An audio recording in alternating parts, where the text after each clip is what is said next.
How do you waste a superstar?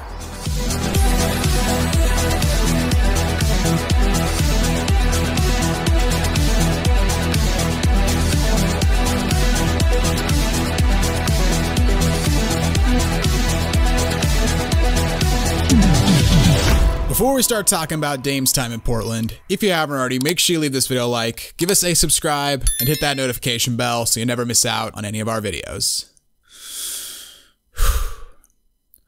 Let's go.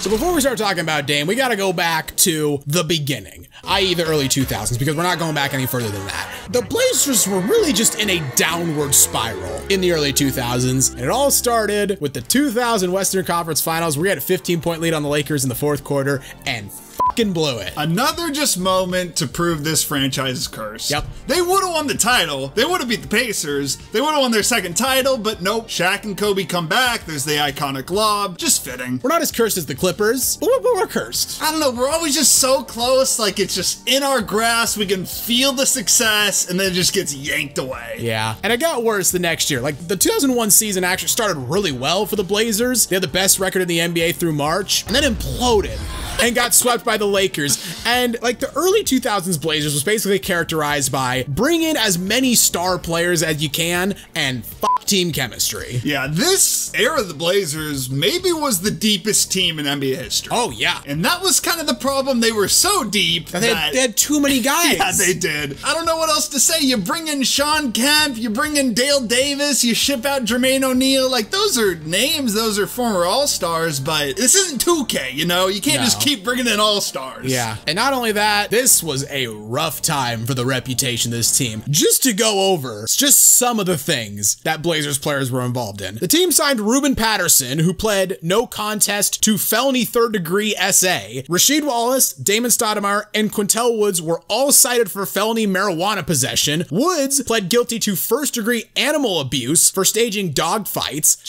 some of which included his own personal pit bull. I mean, fuck this guy. Yeah, exactly. That is so fucked up. Honestly, kind of disgusting. In hindsight, I know it was a different time, but that's not an excuse. This is just awful, and they're lucky they didn't have social media back then, because some of just the small backlash in the NBA these days, this would have been out of control. Oh, it got worse too. She got suspended 7 games for threatening a ref. Zach Randolph and Ruben Patterson got in a fight in practice. Nice. Bonzi Wells did a very infamous interview with Sports Illustrated in 2002, where he basically said, fuck the fans, we don't care what they think about us because they're still gonna ask us for autographs. Caught a $50,000 fine for that, by the way. And like with the Blazers at this point, even when they tried to shed their controversial image, it completely backfired. They traded Rasheed Wallace in 2004, who landed in Detroit and won a championship. We were just young bucks at the time, so we didn't even know what basketball was. I was 6 years old. Yeah, I wish I could have watched this, not because it was a good time in the Blazers era, but I just would have wanted to experience it. You would have wanted to experience this? Yeah, just to be a part of it. Just imagine just every single day you just check the headlines and you're like, huh. We suck again.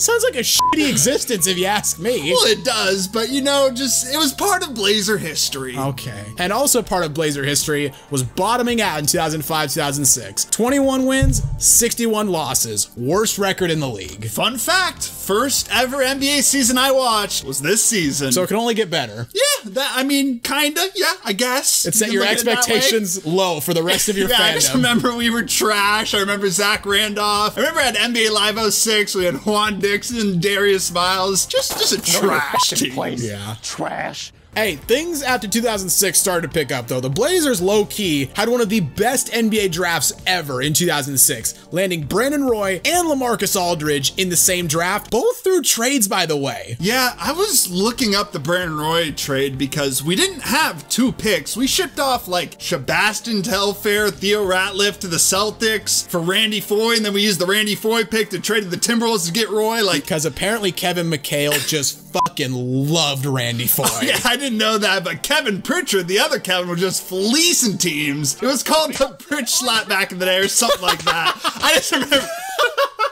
That's what we called it. The bridge slap. I think that's what my dad called it at least or something. This was a time where, you know, we were young, we had hype, I was young, there was optimism at the time, and that quickly went away, as you'll learn throughout this video. Oh yeah. Like Ben said, they went 32-50 in 06-07, but they showed a lot of promise. LaMarcus obviously had a ton of potential. Brendan Roy won Rookie of the Year. Fun fact, he got 127 of 128 first place votes. Andrea Bargnani got 1 first place vote. And fun fact, Brandon led him in every statistical category except for blocks. That's points, that's rebounds, that's assists, that's steals, that's all shooting, by the way, too. Everything. But this one voter was like, nah, he gets blocks, plays defense. Give me Bargnani. It was probably the same idiot that voted Melo that one year when LeBron got all the first place MVP votes. What the hell were they thinking? Just trying to be different. Yeah, it's like, dude, stop it. Look at me, I voted Bargnani Rookie of the Year. I am enlightened. Bro, fuck off. And the thing about this, yeah, we didn't have the worst record. We had it 2 seasons ago, but we still got the #1 pick in the draft lottery, a solid draft, a generational big man, Greg Oden, baby. Audible sigh. Okay, this will get a video at some point in the future. Greg Oden was not a bust, and he was the right pick at the time. Obviously, with hindsight, he was not the right pick. That would be the other guy who will go unnamed because I'll start crying if I say his name out loud. But this was still a time when you needed a big man, and Greg Oden was the best big man to come into the draft since like Dwight Howard. Do you remember that one billboard they had in I-84? It was honk once for Oden, honk twice for Durant. And apparently people didn't honk twice enough. I remember my uncle really wanted us to draft Durant. I really wanted Oden. Turns out that dude was right, so should have got Durant. Should have listened to your uncle. Should have listened to him. But Oden, it just sucks because when he played, like you mentioned, dude was a beast. Yeah, and we had so much confidence in him that we traded away Zach Randolph, who was our leading scorer. Well, we also we need to get rid of him. That is also true. But we also had confidence in the young core. True. And this whole 2007-2008 season, bit of a weird season. Like the Blazers showed that they were still young, they still had a lot to learn, but again, they showed that potential. They went 41-41, even with Oden missing his entire rookie year. Brandon made the All-Star team as a reserve, and this is so fucking weird. They went 500 and had a 13-game winning streak in December. Well, this dude, Travis Outlaw, was balling like, I don't even know, prime Kevin Durant. Dude was hooping out of his mind during that win streak. Well, how many 500 teams have 13-game winning streaks, I don't know though? if it's ever happened. I don't think it's ever happened either. Like, most of the time, you get a 500 team, it's like the Hawks this year. Like, their longest winning streak is 5, their longest losing streak is like 4. And I remember this year specifically, 41-41, that's maybe good enough a lot of years to kind of crack into the 7th seed, the 8th seed. Nope, this was the late 20s, this was the late 2000s Western Conference, baby. Yeah, we finished like 10th or something, but if we were in the East, I think we would have gotten the 5th seed. Oh, Jesus. Wasn't this the year Golden State won 48 games and missed the playoffs? Yep, I think the Nuggets or someone got the 8th seed and they won 50 games. That's the 8th seed. Insane. The Western Conference in the late 2000s was built different. Yeah. 2008 and 2009 was the year the Blazers finally put it together. This was my first season as a fan. I guess I was just tardy to the party for some reason, but this was a great year. 54 wins in the regular season. Brandon made the All-Star team again as a reserve. Greg Oden was awesome when he wasn't injured. Rudy Fernandez emerged as a surprise sharpshooter. He set the rookie record at the time for threes made in a season, and he was just like a late first round, second round pick. He was just a random guy from Spain. Was a huge fan favorite too, by the way. Oh, People fucking loved Rudy. Rudy.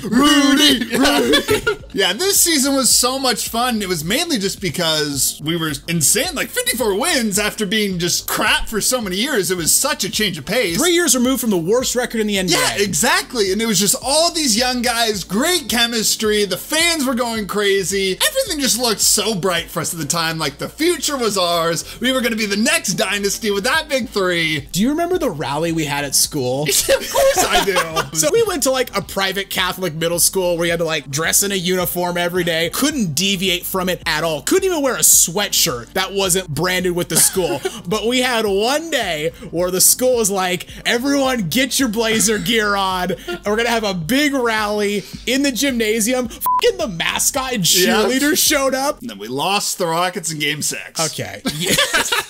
You really had to just dampen it right away. You just threw cold water on my good memory right away. I mean, it's the Blazers. Like I said, they hype you up, they get you reeled in, you're all excited, and then they just crush you down. I'm not sure if I've told you this. I went to game 1 of this series. Yeah, I've heard this. Okay, yeah. And this may just be me being young and remember it being, worse than it was because that's what kids do. I swear to God, the Rockets shot over 90% in the first quarter. No, we got blown the hell out. Oh, yeah, we did. We lost 108-81. First playoff game in Portland in like 6 or 7 years. We got home court advantage, and we got fucking bulldozed. All by a Rockets team, by the way, that didn't even have Tracy McGrady. I don't know what else to say. It's kind of just that classic thing, like young team. You're all hyped up. You got the young team. You got home court. You're in the Rose Garden. And then you just get the shit beat out of you. And I was there to see it live.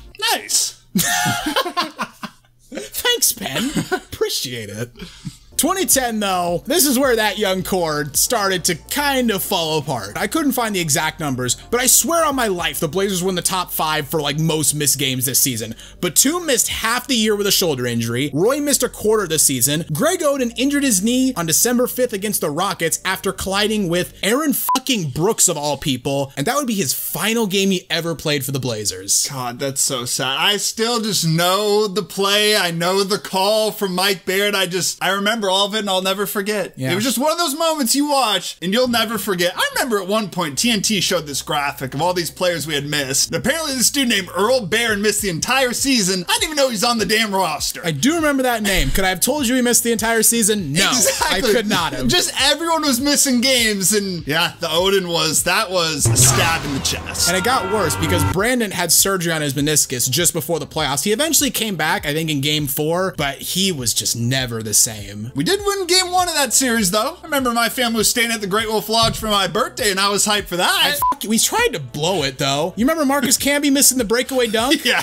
Boy, we tried to blow that game. Still blew the series, though. Oh, obviously. Of course. Dude, didn't we blow the series? To blow something, you got to be the favorite. Yeah. Okay, fair point. Yeah, in 2010, 2011, that's really when it became LaMarcus Aldridge's team. Roy, it was just so sad to see it. Clearly, the injuries caught up to him. He had degenerative knee issues where it was just bone on bone grinding. He had no meniscus there, no cartilage. That just sounds so fucking painful. Sounds painful just to walk on. Imagine playing basketball on that. Yeah, it sounds so awful, but of course the Blazers, there's got to be some sort of hope. LaMarcus Aldridge became just a legitimate star player. Became the best power forward in the NBA. Well, I mean, Blake, some other guy, Dirk, maybe that's a bit of a stretch, but he was up there. He would become the best power forward in the NBA. Fair point. Wesley Matthews came out of nowhere. I think, wasn't he an undrafted guy and just excelled, really filled up that Brandon Roy role about as good as he could have been, but it's just, yeah, it wasn't the same. Roy was a shell of himself. Yeah, he only played 47 games, only started 23 of them, and he averaged 12 points per game on 40% shooting. And thank God for Wesley Matthews. Like he said, he was undrafted, but he played the year before for Utah, averaged like 8 points per game and played really good defense for them in their playoff series, and Utah didn't want to pay him. And the Blazers stepped up and was like, we'll give you something. We'll give you some money. And yeah, he helped pick up the scoring slack. The Blazers, again, still, even with their superstar being a shell of himself, won 48 games and were the 6th seed for a second consecutive year. They faced Dallas in the first round, and if I remember correctly, a lot of people thought the Blazers could pull the upset. And this wasn't about how good we were, it was about how bad Dallas had been in recent playoff series. We played them tough. I believe this is the year. We played them as tough as anyone else did. Yeah, this is the year we picked up Gerald Wallace, so that was a really good pickup for us to kind of bolster the roster. And we had that just memorable, iconic comeback in game 4. Brandon Roy, he gave us one last moment. I was damn near on the verge of tears. That was just special. Absolutely. That is one of the great performances, and not just the performance. Have you seen his interview after the game? Oh, yeah. Oh, you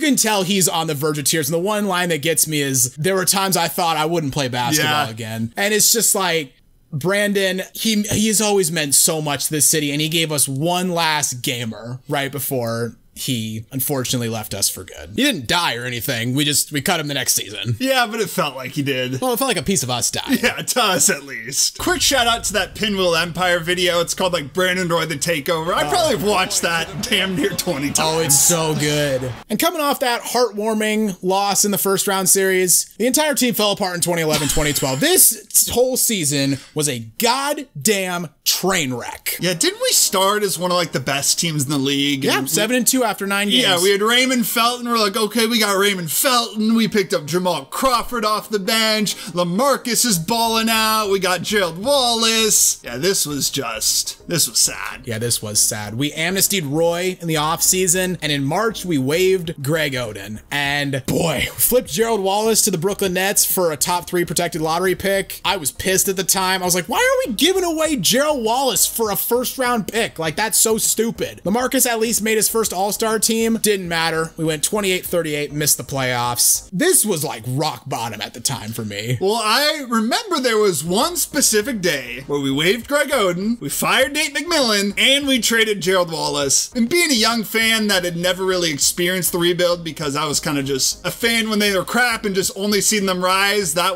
remember my heart sunk and I was like, damn, this is really the end of an era. Yeah.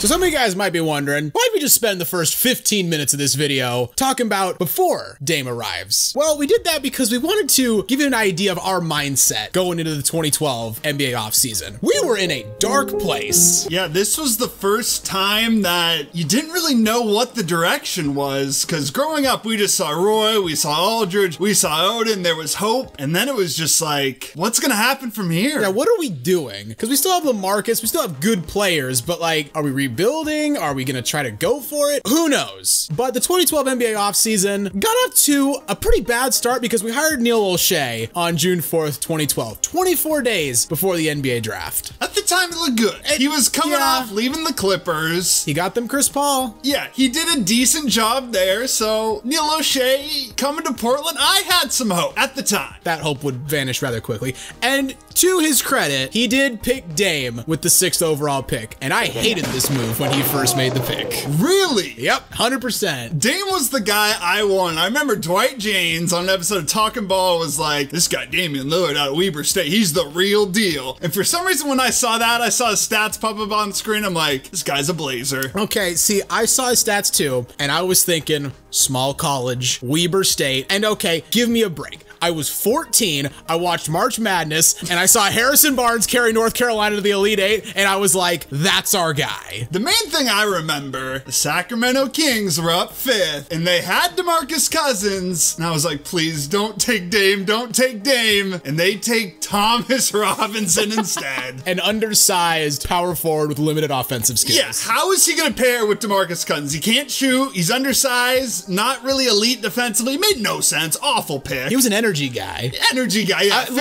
love T-Rob to death. Love T-Rob to death. Horrible pick by Sacramento, but that was kind of their thing in the early 2010s. And don't forget, we had another lottery pick, because the Dame pick wasn't ours. That was the Nets pick. We had the 11th pick. We take Myers Leonard. I wanted us to take Jeremy Lamb. Wouldn't have been much better, maybe a little bit better. But we take Myers Leonard. I was just kind of like, we'll kind of see what happens with him. I know everyone's like, oh, they should have taken Draymond. Like, Draymond's a 2nd round pick. Yeah. You can't predict that. I will say though, in the 2nd round, we did draft Will Barton. Good player, but we did draft him one spot after Chris Middleton went. That's tough, but Will Barton, the 40th pick, that's a W. Yeah, that's a hit right there. there. You can't be mad at it, but that sucks. Yeah. Dame's rookie year though, I mean, I was proven to be a goddamn idiot because he balled the fuck out. Averaged 19 points, started all 82 games, and this is a really cool fact. Led the NBA in minutes played as a rookie. Well, Terry Stotts back then did not play his bench. The bench was awful, to be fair, but he did not play that bench. I would argue even in his later years, he didn't play his bench. He didn't ever play his bench. And I remember Dame off just the rip. The debut, this is against that Lakers team, that failed super team, but they had the hype at the time. Dwight, Nash, Kobe, that team. He drops 23 and 11. What I love, his first field goal ever for the Blazers is a deep 3, and it just sets the at least a deep 3 for the time. Yeah. And it just sets the tone that this is Dame, like big stage against the Lakers debut game. He was not afraid. Oh yeah, and he had a bunch of other highlights that season. Had his first buzzer beater against the New Orleans Hornets. They were the New Orleans Hornets at the time, not the Charlotte Hornets. were. He participated in the Rising Stars Challenge and won the Skills Challenge at NBA All-Star Weekend. But this was the iconic moment of his rookie year, was his duel with Kobe Bryant late in the season. The Lakers and the Blazers were both fighting for playoff position. Kobe went for 47, Dame went for 38, a game that we were at. The Lakers won the game, and Kobe got MVP chance in the Moda Center, which still haunts me a little bit to this day, but goddamn, rookie Dame going at Kobe like that. Whew. Yeah, that game was fun. We started 4 rookies. I remember it was just 4 rookies and LaMarcus Aldridge. Yeah, we were still technically in the playoff hunt, but by that point, the front office said, yeah, we're tanking the rest of the year. And Dame, again, the dude was fearless. I know he was older as a rookie, but that's the whole thing with Dame. He is never afraid of the moment. He had this one play in this game where he tipped the ball away, got a steal. It's like a 3-on-1 fast break, gets the ball in the corner, just takes a corner 3. Why It's like, not? whatever, just Yeah. drains it. I love that play. I love this game from Dame, but Kobe,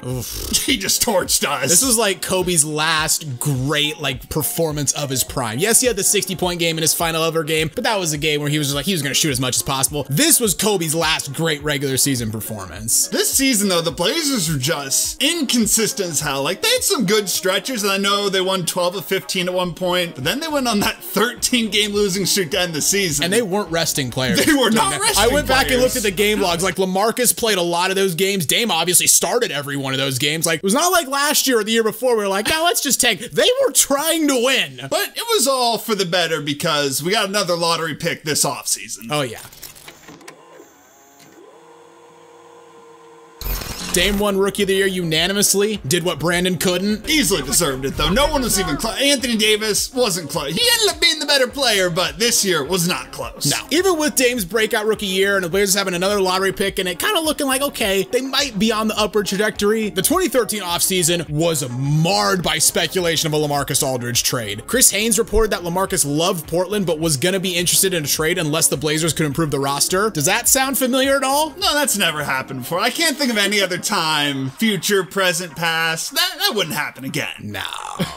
I didn't know about this, though. There was a rumor of us getting the first overall pick for LaMarcus. From the Cavs, yeah. The Cavs had Kyrie. They were trying to build something. The rumors were starting about LeBron maybe coming back. Have some players for him. So we could have paired Dame with Anthony Bennett. Anthony Bennett of Toronto. I mean, given what happened 2 years later, it probably would have been better, considering we lost LaMarcus for nothing. I But guess, technically, I guess you're spoiler not alert! wrong. Spoiler alert, by the way. But the Blazers refused to trade him. Was absolutely the right decision. Yeah, and we ended up taking CJ with the 10th pick, and this is another guy I wanted us to take. CJ kind of reminded me a lot of Dame. Small school, wasn't really afraid of the moment, could score as a guard, more of like a combo guard where Dame was a true point guard. And yeah, I know we could have taken Giannis technically. Yeah. But judged on some of the picks in this draft, Anthony Bennett, Alex Len, I am completely fine with this pick. Yeah, but it's Giannis. It's Giannis, but no one knew. Of course it was no one knew. Giannis. Of course no one knew. But it's still Giannis. Yeah, Giannis and Dame would have been pretty good. Yeah, probably. Other than that, though, in the offseason, I mean, the Blazers traded for Robin Lopez, so they finally actually had a center. No more 6'9" JJ Hickson running out there at center for us. But I don't really think anyone was expecting much from the Blazers this year. No one really is ever, Yeah, to be honest. that's true. But especially this year, it was just kind of like, okay, LaMarcus is a solid player. They have this young Dame guy, but that was about it. We didn't have really much hype whatsoever. Can we be the 8th seed? I think that's probably what most people were hoping for. I think so. But boy howdy, the Blazers started this season off on fucking fire. Blazers were 31-9 through 40 games. Looking back, seeing that stat, I don't even remember us being that good. I remember we were good, but 31-9? God damn, this team actually was elite. This team was insane. Well, remember that early season matchup against the Pacers? Oh, yeah. Pacers were 14-1. I think the Blazers were 13-2. The Blazers were one of the first teams to beat the Pacers. And Roy Hibbert afterwards, didn't he tell LaMarcus, hey, we'll see y'all in the finals? Yeah, completely delusional. Did level off a bit, but finished the season with 54 wins. After not making the playoffs the year prior, huge comeback year for the Blazers. Oh, absolutely. But once again, this is the Western Conference, baby. So the 8th seed had 49 wins. The Phoenix Suns this year missed the playoffs again with 48 wins. Fucking being a team in the West is hard, man. Yeah, the Phoenix Suns fans, they're like, what the hell are we supposed to do? Exactly. How can we make the playoffs? I remember this was around the time that calls for just take the 16 best records were like at their height. Because again, the Suns are missing the playoffs with 48 wins, and 48 wins would have been like the 3 or 4 seed in the East. And this was the year when Damian Lillard really showed off that clutch gene. He had a game-winning layup against the Suns. A layup, that's all right. He had a game-winning like turnaround jumper, insane arc on it against the Pistons. Oh, that's a crazy one. And then one of my favorite early Dame games, he drops 36 points, 10 assists, 8 rebounds, and hits a game-winning 3 in Cleveland and outplays Kyrie Irving. I was at basketball practice when that happened, and we were all following along like the play-by-play on someone's phone. That's amazing. And it took forever to update, and then it just updates. It's just like Damian Lillard 3-pointers, 0.0. We're all like, oh shit, he hit a buzzer beater. Yeah, he had back-to-back game winners on a road trip. We were feeling amazing. We're like, Dame's the guy. He's the best young player in the league. I was particularly a fan of his 41 points against the Kings. Now, we did lose this game, but Dame set a franchise record for points in any quarter, scoring 26 in the fourth. Like, god damn. One of many franchise records he was gonna break. He did get clowned on a little bit at All-Star Weekend, because remember he participated in 5 events? Yeah, that was ridiculous. He was like, fuck it, I'm doing everything. He did the Rising Stars Challenge, he did the Skills Challenge, the 3-point contest, the dunk contest, and the All-Star Game, and he only went 2 for 5. Yeah, he wasn't that great in any of them. No. Dunk contest, I expected a little bit better, but who really cares? It was just cool. Like, he had a reason to watch every event. Yeah, exactly. The actual All-Star Game itself, though, Dame and LaMarcus both make it as reserves, and like you said, 54 wins is only good enough for the 5th seed against the James Harden, Dwight Howard-led Houston Rockets. The Blazers were massive underdogs in this series. I can't remember anyone thinking the Blazers were going to beat the Rockets. Yeah, I mean, I didn't think so. Oh, come on, man. I mean, every single playoff series I'd seen of the Blazers, we had lost. I didn't even know what it felt like to win a playoff series. Well, we had the longest drought in the league at that point, 14 years. So I didn't think we were going to win. And then Dwight and James Harden together. And for some reason, these teams completely hated each other. I know, right? It was weird. Like, there's not that much playoff history between the two. I mean, we played in 2009, 5 years prior, but fucking hell, these teams did not like each other. In game 1, I didn't see this coming at all. LaMarcus Aldridge has a legacy game. Oh, this is one of the best performances you'll ever see from a big man. Like, this was insane. 46 points and 18 boards. And just the amount of mid-range jumpers he hit is insane. Like, Omar Ashik was just getting torched out there. Everyone was getting torched. Ashik was getting torched. Dwight was getting torched. Like, Marcus could not miss. But even after that insane performance, LaMarcus, he fouls out in overtime. And who else but the clutch man himself, Damian Lillard, steps up. He had that clutch bucket late in overtime, hit some clutch free throws. And again, he just built on to what he did in the regular season. When it matters most, he always just showed up. Game 2, again, it was the big man show. Like, LaMarcus was on fire this entire game, but Dwight Howard, early in this game, they made a point. They're like, we're gonna go to Dwight on each and every play. I'm pretty sure he scored like the Rockets' first 13 points. Like, bless Robin Lopez, he tried his hardest, but he had no prayer of slowing down Dwight. No, it was insane. Dwight was a little past his peak at this point, but he could still dominate. And I can't remember just a single quarter from a big man that was just so dominant. The crowd was going crazy, and he was just going through Robin Lopez. Well, he was just yamming it on him every possession. And Robin Lopez ain't a small dude. He's 7 foot, he's big. And he's a decent defender. Yeah, and he's a decent defender, and Dwight Howard was like, I don't care, I'm going through you. The weird thing is, though, they kind of just stopped giving him the ball. Yeah, they did. I mean, it turned into the James Harden show in the second half. Which didn't really work out, but that was the problem with Dwight and James Harden. Like, only one of them could go off at a given time. They couldn't do it together. And I mean, in the first half, LaMarcus had 23, Dwight had 25. Like, this was the battle of the bigs. And in the second half, like you said, they started going away from Dwight, and the Blazers were like, nah, let's keep feeding LaMarcus. And good Lord, Omer Ashik, if you want to see a guy get torched, watch the third quarter of this game. LaMarcus is just raining in mid-range jumpers, just one after the other after the other. And it's just like, he was unstoppable in that third quarter. Yeah, LaMarcus completely carried. You can't give Dame any credit for this game. Not this game, at least. Yeah, he shot 3 of 14 shooting. Harden was awful too. And LaMarcus just carried. And the hype going into game 3 after those game 2 performances from LaMarcus. Like, LaMarcus, this was the 2 best performances probably of his career, back-to-back games. Yeah, the hype for game 3 was next level. incredible. This is a game that we went to. It was insane. I remember outside of the Moda Center, they were passing out signs that said, "We don't fear the floppy beard." Yeah, I remember this that. was around the time what was it? Happy Bird, I think. Flappy Bird. That Flappy Bird. This is around the time that Flappy Bird was still popular. So it had fucking like the bird and then James Harden's beard on it. Because this is a time also that Harden was getting just crushed for constantly flopping. So they were handing those out before the game. And good God almighty, LaMarcus cooled off so badly in this game. Like, he wasn't awful by any means. 23 points and 10 boards is whatever. But he was only 8 of 22 shooting, and God, he was not as good as game 1 and 2. The funny thing is, I remember they would like feed it to LaMarcus and the whole crowd, you know, because he had all the hype from those previous games. They're like, "Oh, the torch him, do it to him." And then he would just kind of break the shot and be like, "Oh, well, shit."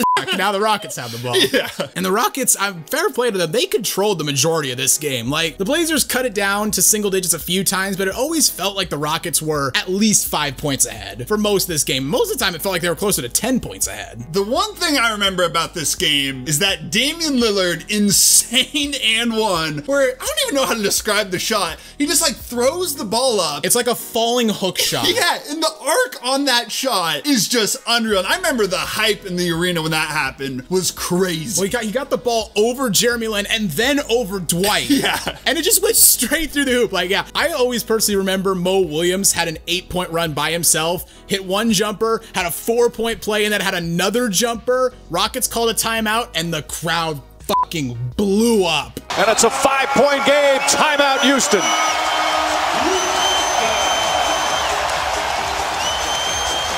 And this game ends up going to overtime. The Blazers, they build a bit of a lead. They got a 4-point lead. Then the Rockets come back, and there's a broken play. Why is Troy Daniels even on the court? Because he can shoot. I guess, but this dude was like in the G League. I remember we were at the game, and we borderline didn't even know who he was. What the fuck do you mean borderline? I had no fucking clue who he was. I mean, I was checking ESPN like, Troy Daniels, who the hell is that? Blazers on their final possession. Batum got a pretty decent look at a 3. That being said, in hindsight, certainly a choice to go to Nick in that situation. He didn't get a bad look, but like, you have Dame. Why are you going to Nick? And I remember us leaving the arena after the game. We went to Burgerville, and we were just so damn depressed. Do you remember my quote? I remember your quote. You said, "Hopefully this Burgerville burger can cheer me up." And it did not. Spoken like a fat kid in high school. Yeah, exactly. Hey, Burgerville's fire. All the Pacific Northwest people watch this video, they know. Burgerville is fire, but boy, it did not cheer me up. In game 4, we were feeling high. We had that 2-0 lead. We're like, okay, this series is over. We're coming back home. But game 4, there was a ton of pressure because you lose this game, then you're tied 2-2. And again, Troy Daniels and the Rockets had control of most of this game. Troy Daniels scored 17 points on 7 shots.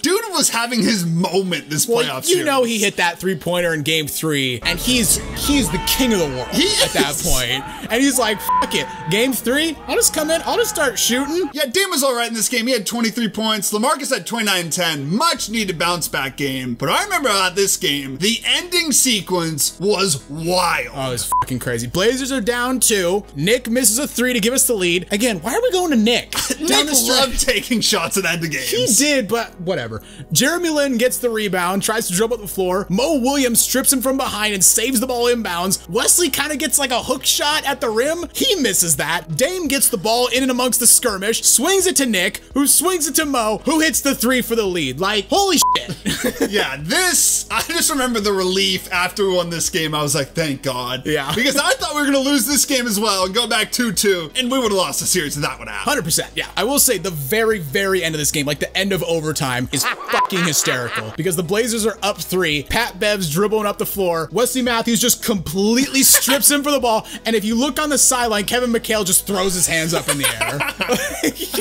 I remember Rockets fans were pissed at the end of that game. They wanted to foul so bad. That was a clean steal. It was a clean steal. Game 5 back in Houston, very uneventful. It felt like the Rockets were never in any danger of losing this game. I wanted us to win this game, obviously, to close out the series, but I wasn't mad at all when we lost because we knew we were going to game 6. We had already talked before this game happens. We're like, this comes back to game 6. We are there. Yeah. And I wanted to see the Blazers close out a game, so sucked we lost, but I was just hyped to go to game 6, to be honest. Yeah, and fun anecdote about game 6. We have a friend who we tried so hard. We did. To convince him to come to game 6. And for whatever reason, he was just dead set against it. Had no interest. So we took Evan, who was on one of our live streams, and we took my brother instead. And it was lit as hell. Oh, it was so lit. It was fucking awesome. Yeah, the place was just popping off. We started hot as hell this game. We thought it was going to be a blowout. Well, we were up 7-0. Yeah, we were up 7-0. Rockets called timeout. We were going crazy. Rose Guard was rocking. And then from there, the Rockets kind of took control of the game. Yeah, it wasn't as bad as it was in games 3 or 4. Like, the lead wasn't like 7-10 most of the time. It was like 2-4 most of the time. Like, the Blazers took leads for a little bit, but for the most part, the Rockets led for most of this game. Both Harden and Dwight ate. James Harden finally woke up from the coma he'd been in the entire series. Had 34 points on 15 shots. Dwight had 26 and 11. LaMarcus was pretty damn good. 30 and 13. Didn't shoot the ball that well. We got to get to the end of this game. We do. Batum, he drove like to the right side, kind of near the baseline, and then took that weird step back. I thought he lost his balance and traveled. It looks kind of just like terrible shot selection, but it's Nicholas Batum. He's the type to hit it. Yep. Next play, Harden has the ball. He misses a shot. Dame gets the rebound, but then he's called out of bounds. And we thought this was an awful call at the time. It's a great call. But yeah, it was the right call. He didn't establish himself in bounds, so the Rockets had the ball again with a chance to close it. James Harden misses again, and just there's a whole something going on beneath the basket. Dwight is very obviously pushing LaMarcus out of bounds. Robin Lopez is somehow getting pushed out of bounds and held at the same time. Chandler Parsons ends up with the ball and flicks in a little right-handed layup, 0.9 seconds left, and you want to talk about the air being let out of an arena. You could hear a pin drop in the Rose Garden after that happened. Because, like we've said, to build up to this moment, you gotta understand, I had never seen the Blazers win a playoff series. Every single time we have hope with Roy or Odin, whatever it is, it always just gets, you have the hope and then it just gets killed. Gets stomped out. And it felt like another moment. We have the hope, we're gonna finally win a playoff series. No, we're gonna choke a 3-1 lead on just some crazy ass play. Next play, the Blazers come out, didn't like the looks, they called a timeout, came out again, and for some reason, Chandler Parsons and Patrick Beverley switched. Pat Bev was obviously guarding Dame, but Chandler was like, nah, I'll take him. I guess they were anticipating switching again because Dame's man was gonna get screened, and then the play started and they didn't switch. So, good job, Chandler.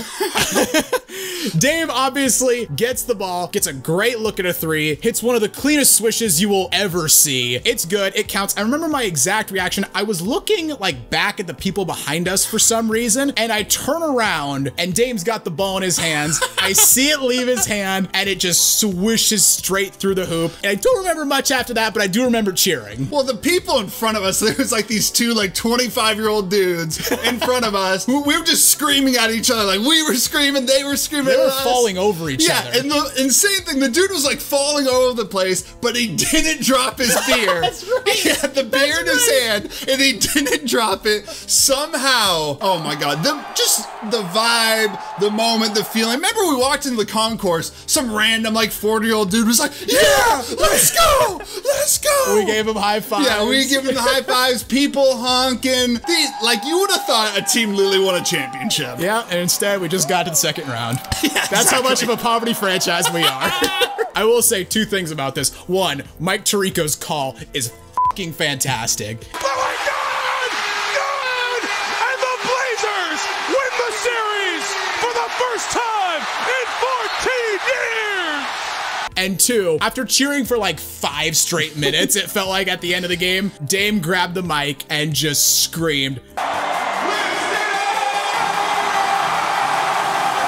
just amazing. Great night. Absolutely iconic night. You can't put it in words. No. Just for a Blazer fan, like we said, for a poverty franchise like us, this was like winning the Super Bowl. Yeah, it was amazing. And we were on to round 2, and we kind of got our shit pushed in by the Spurs. We did. I remember Charles Barkley, he started his whole thing of being delusional with the Blazers. He picked us to win this series. Oh, Charles, I love you, but you got to stop betting on and this. I was living off the hype, but 2014 Spurs were just different. Oh, well, this was the Spurs team that went on to beat the Heat by a record finals margin. And yeah, they fucking ruined us 4-1. All 4 of our losses were by 15 plus points. We only won game 4 thanks to the Spurs shooting 3 of 18 from 3. Dame was kind of terrible the whole series. He was good in game 4. He scored 25 points and he had a pretty nice dunk on Tim Duncan. But you know what? Game 6 against the Rockets was worth all that. Yeah, we didn't care. Still, the mood was insane. And one of the things I remember, the whole starting lineup was like waiting to check into the game at one point. And there was this picture of just the whole starting lineup waiting at the scorer's table. And just it gave every Rip City fan hope because we're like, this is the future. This is the starting 5 we're going to build around for years to come. Can we just fill out the bench and we'll be right there? Yeah, kind of no, actually. Yeah, close, but no. Going into the 2014 offseason, hopes were high, and not a whole lot happened. We lost Mo Williams in free agency. I personally was pissed about that because Mo Williams is just one of those guys that I've always liked, but I guess we just thought we'd slide CJ into his spot. We brought back Steve Blake for his 3rd stint with the Blazers, and honestly, a sneaky good move, we signed Chris Kaman as a backup center. Not the worst offseason, but not super remarkable or anything. I was hyped for CJ because I always just loved CJ for whatever reason. He was like my favorite player for the Blazers, so I thought, you know, he could fill that void, and Chris Kaman, Steve Blake, kind of weird pickups, but I was for it. I felt like it was good enough. Not good enough to be a contender, but good enough to be a borderline contender. The regular season, though, was pretty much the same as the last regular season. The Blazers launched off to a 30-8 start. Like, looking back again, like, yeah, I remember this team being good. I don't remember it being this good. I don't remember that at all. We must have just been hyped as hell at that moment. We were tied for the 2nd best record in the NBA. Tied with Atlanta, trailed only Golden State. That is crazy. This is depressing. Honestly, reading these stats, this is just depressing.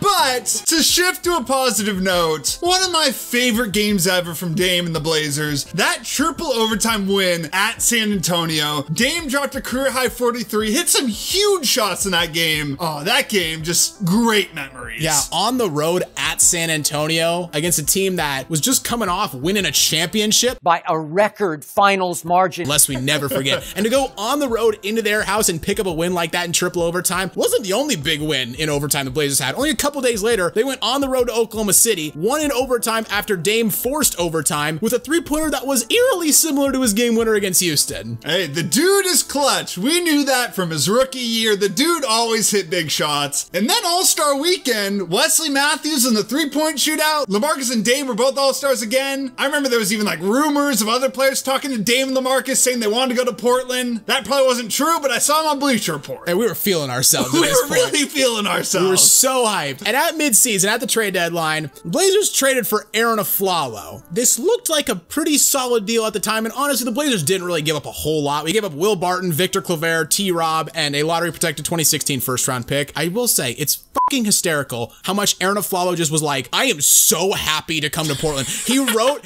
a article in the Players Tribune, which you can go look it up. It is just nonstop praise for this team he has never played for. Yeah, it was crazy. I remember this dude was running around Portland at like 3 a.m. posting on Instagram like, trying to grind out for this championship, bro. Like, he was just doing some weird stuff, but I was all into it. I'm like, Aaron Aflalo, that's the missing piece. We're gonna do it. Then Wesley Matthews had the injury. Okay. This was a heartbreaking injury. Wesley, for anyone who didn't know, he was our Draymond. He was our heart and soul. He wasn't a prick like Draymond, though. He was actually likable, but he was the heart and soul of our team. He was nicknamed Iron Man. Number 2, the Iron Man, Wesley Matthews. Because he was an Iron Man. He was just defense and threes. Like, he was the quintessential 3-and-D player. Blazers were 41-19 at the time, 3rd in the West. We went 10-12 after he got hurt. I remember I was just lying to myself the night of the injury. People on Twitter were like, he's out for the year. And I was like, you know, maybe it could be like a week or two. Like, let's wait for the reports. He could come back from a torn Achilles in a week. If that isn't the most copium I've ever heard of in my entire fucking life, I don't know what is. Well, here's what happened. At first, I didn't know that. I was like, okay, maybe it could just be a minor injury. And then I didn't know how long it took to recover from a torn Achilles. And then you used Google. Yeah, and then I used Google and I was like, guess he's not coming back. This was heartbreaking. The playoffs came around. The Blazers were technically the 4th seed because we won the Northwest Division. This was back when you still got an automatic top 4 seed for winning your division. So we were the 4th seed and didn't have home court advantage. And we got blown out on the road in Memphis. Memphis in this era, I don't know what the record was, but it felt like they just owned us. Their style, Zebo playing against his former team, they would just always beat us. Dame struggled big time in these first couple games. Yeah, he scored only 32 total points, shot below 32% in both games, but he was not alone because the whole team couldn't score. We scored 86 points in game 1, and we scored 82 points in game 2. Aaron O'Follow didn't play in either game. Back in the Moda Center for game 3, though, seemed like it was gonna be more of the same. The Grizzlies built a 14-point lead late in the 3rd quarter. Blazers got it down to 3 with 2 minutes left, but we never got any closer. Dame was better. He scored 22 points on over 50% shooting, but it just wasn't enough. CJ, though, had his first breakout performance, scoring 26 points off the bench in 26 minutes. I do feel the need to point out that Aaron Aflalo scored 5 points. Dude, Aaron Aflalo, in the playoffs specifically, just turned into a ghost. Dude got thrown in that starting lineup and didn't know what to do. Game 4 season on the line. Blazers took a 7-point halftime lead before Memphis built a 10-point 4th quarter lead, and we were like, okay, we're getting swept.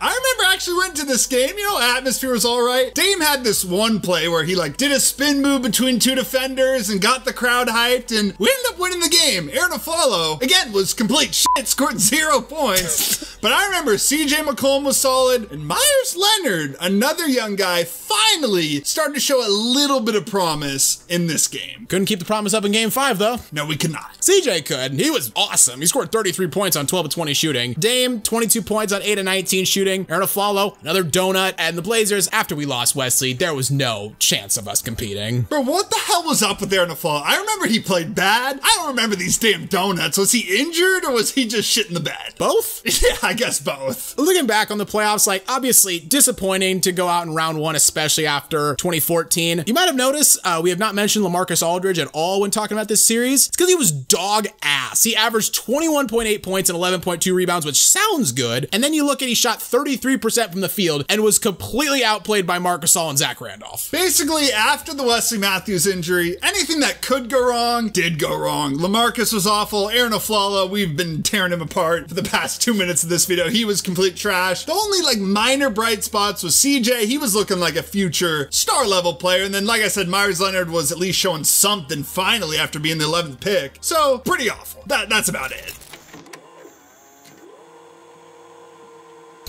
And believe it or not, it got worse in the 2015 offseason. The offseason from hell. The first one, and not the last one, by the way, but we'll get into that. This offseason started bad, got worse, and then never really got better. June 14th, we traded Nick Batum to Charlotte for Noah Vonleh and Gerald Henderson. On July 4th, LaMarcus announced he would sign with the Spurs. He had previously stated only a year prior that he wanted to retire as the best Blazer ever, and I was delusional enough to think he was gonna stay. I was so convinced he was staying with the Blazers, and he shattered my heart. Bro, here's the thing. We started off the offseason by trading Nick Batum. He's a starter, and you get Noah Vonleh, who's a young piece. You signed Ed Davis, and once that happened, I was like, okay, LaMarcus is gone. You're not signing Ed Davis if he's staying. In hindsight, I don't blame LaMarcus. He's kind of a snake for acting like he wanted to stay in Portland, but I will say it was the wrong decision in hindsight. Kinda. I mean, he had a chance to compete with the Spurs with Kawhi and everything, but I get what you're saying. And 5 days after LaMarcus announced he was leaving, the Blazers officially lost Wesley Matthews, who signed with the Mavericks for 4 years, $70 million, and they lost Robin Lopez, who signed for the Knicks. So in a span of 25 days, the Blazers lost 4 members of their starting lineup that was on a 60-win pace the midseason prior. Dame was like, what the hell just happened? My entire team just left me. He was the Will Smith meme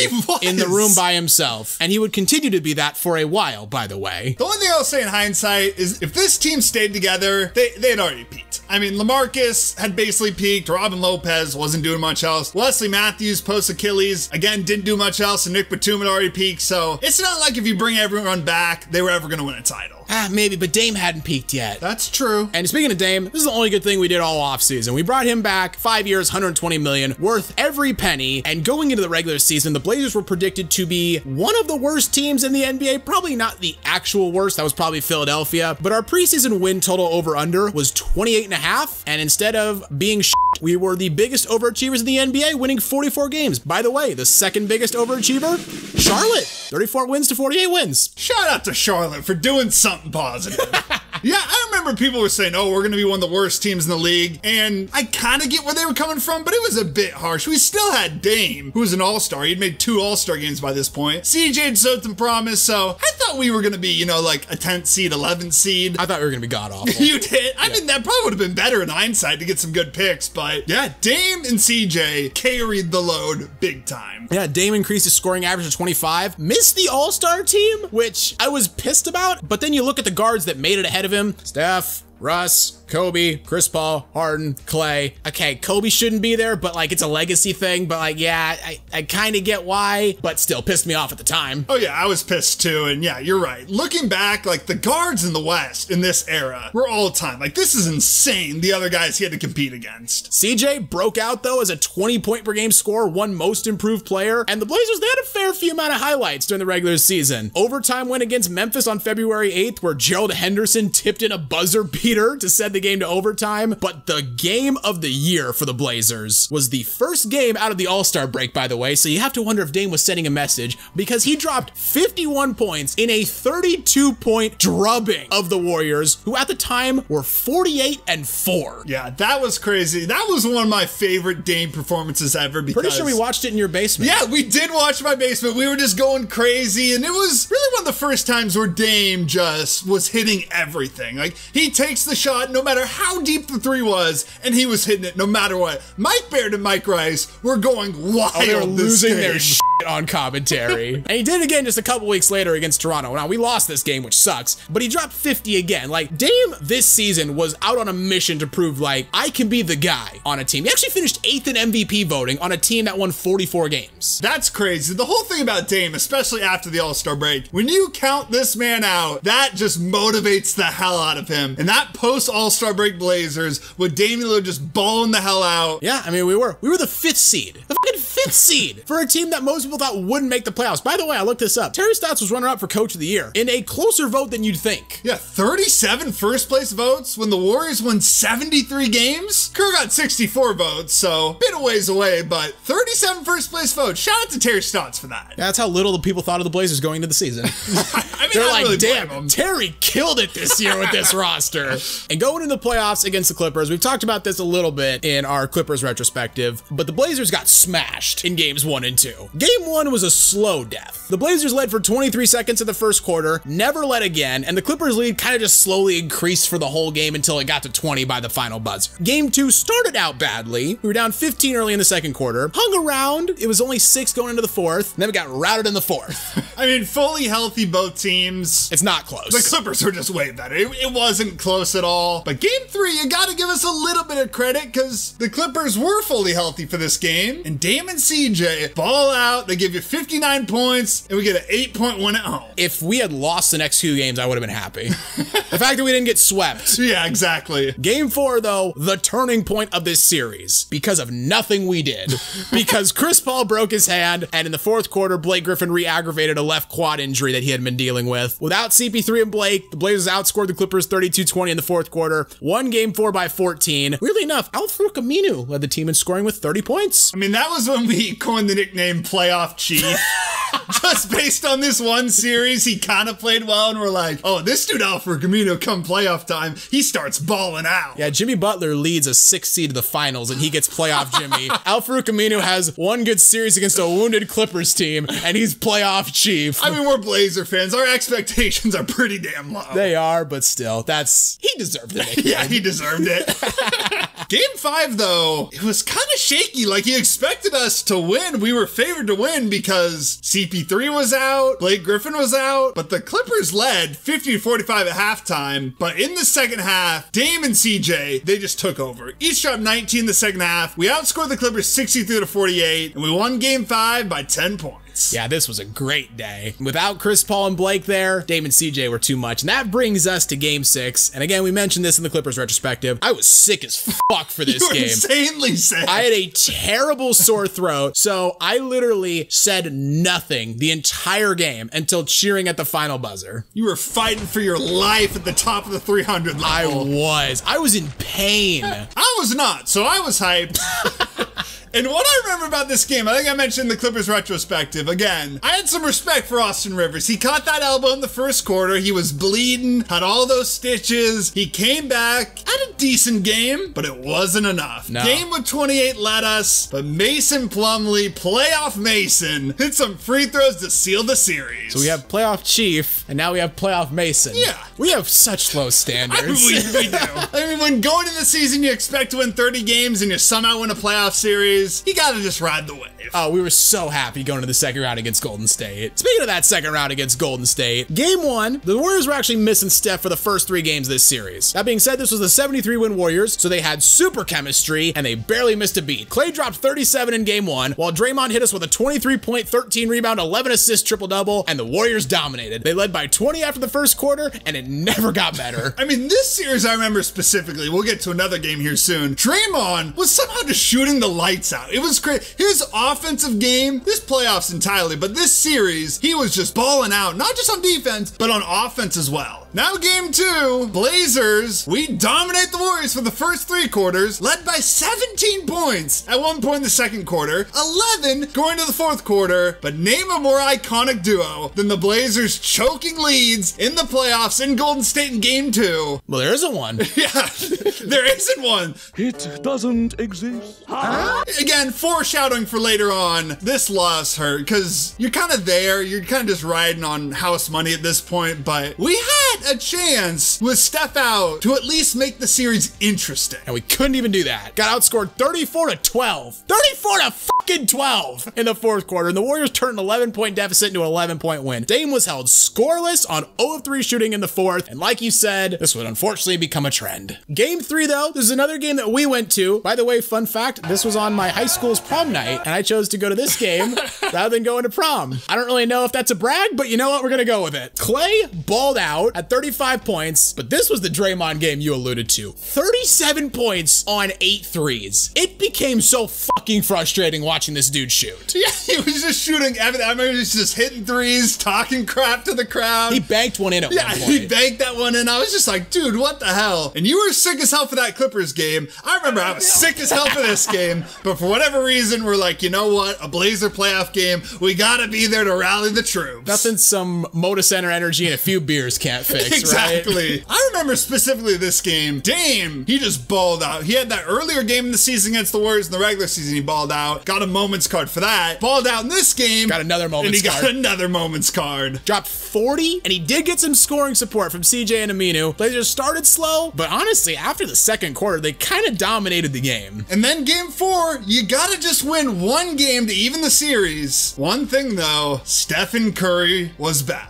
And this game is going to have to get its own video because later in this game, there's a specific moment that I just absolutely love. But we were just rocking out the gate in this game. Yeah, led to 16-2. 16-2! And we were on fire. We held that lead until the third quarter when the third quarter Warriors were like, it's us again. And they took the lead back. This game, though, went right down to the wire. Dame missed a tough jumper that would have given the Blazers the lead. Then Steph missed a runner that would have given them the win. And Draymond's tip was just a little bit off. So to overtime we go. And goddamn, Steph Curry was so good in overtime. Steph Curry, the father of the Portland Trailblazers this era, just basically announced himself. He literally said after hitting a 3, he's like, I am back. 6 of 7 shooting and 17 points in overtime. Literally maybe the best overtime performance in NBA history. Scored 40 points off the bench. That is ridiculous. And that iconic moment I was talking about, Steph Curry hits a dagger 3, the camera pans to Paul Allen, and the dude literally did the Pikachu shock face. And I would be lying if I said I didn't have the same reaction. I mean, even as bad as I was feeling that moment, I remember they showed Paul Allen and I started cracking the hell up. Wasn't that your screensaver for a few months on this phone after that? I had to just pay respect to the moment. Pay respect to Steph for ending us and just pay respect to Paul Allen just being in complete shock. I mean, it was literally how the entire franchise felt during that moment. Game 5, I mean, we tried. We actually kept it pretty close. We had an 8-point lead early in the third quarter, but once the Warriors were claiming the lead in the fourth, we just couldn't quite get over the hump. CJ had 27, Dame had 28, but he shot like shit. He was 7 of 24. We got scoring help from Mo, Chief, Allen Crabbe, but just wasn't enough. And Steph, another dagger 3 with 25 seconds left. And you know what? Yes, we got bounced in the second round. Yes, we blew some games against the Warriors, but considering considering what we thought we were going to be, a fucking magical season. I mean, this is what the Blazers always do to you. They have a moment that gives you some hope, you ride it for a bit, get depressed, have another moment that gives you some hope. There's never just a complete down moment. There's always a little bit of hope, which kind of makes the pain even worse. Yeah, it's a roller coaster. It really is.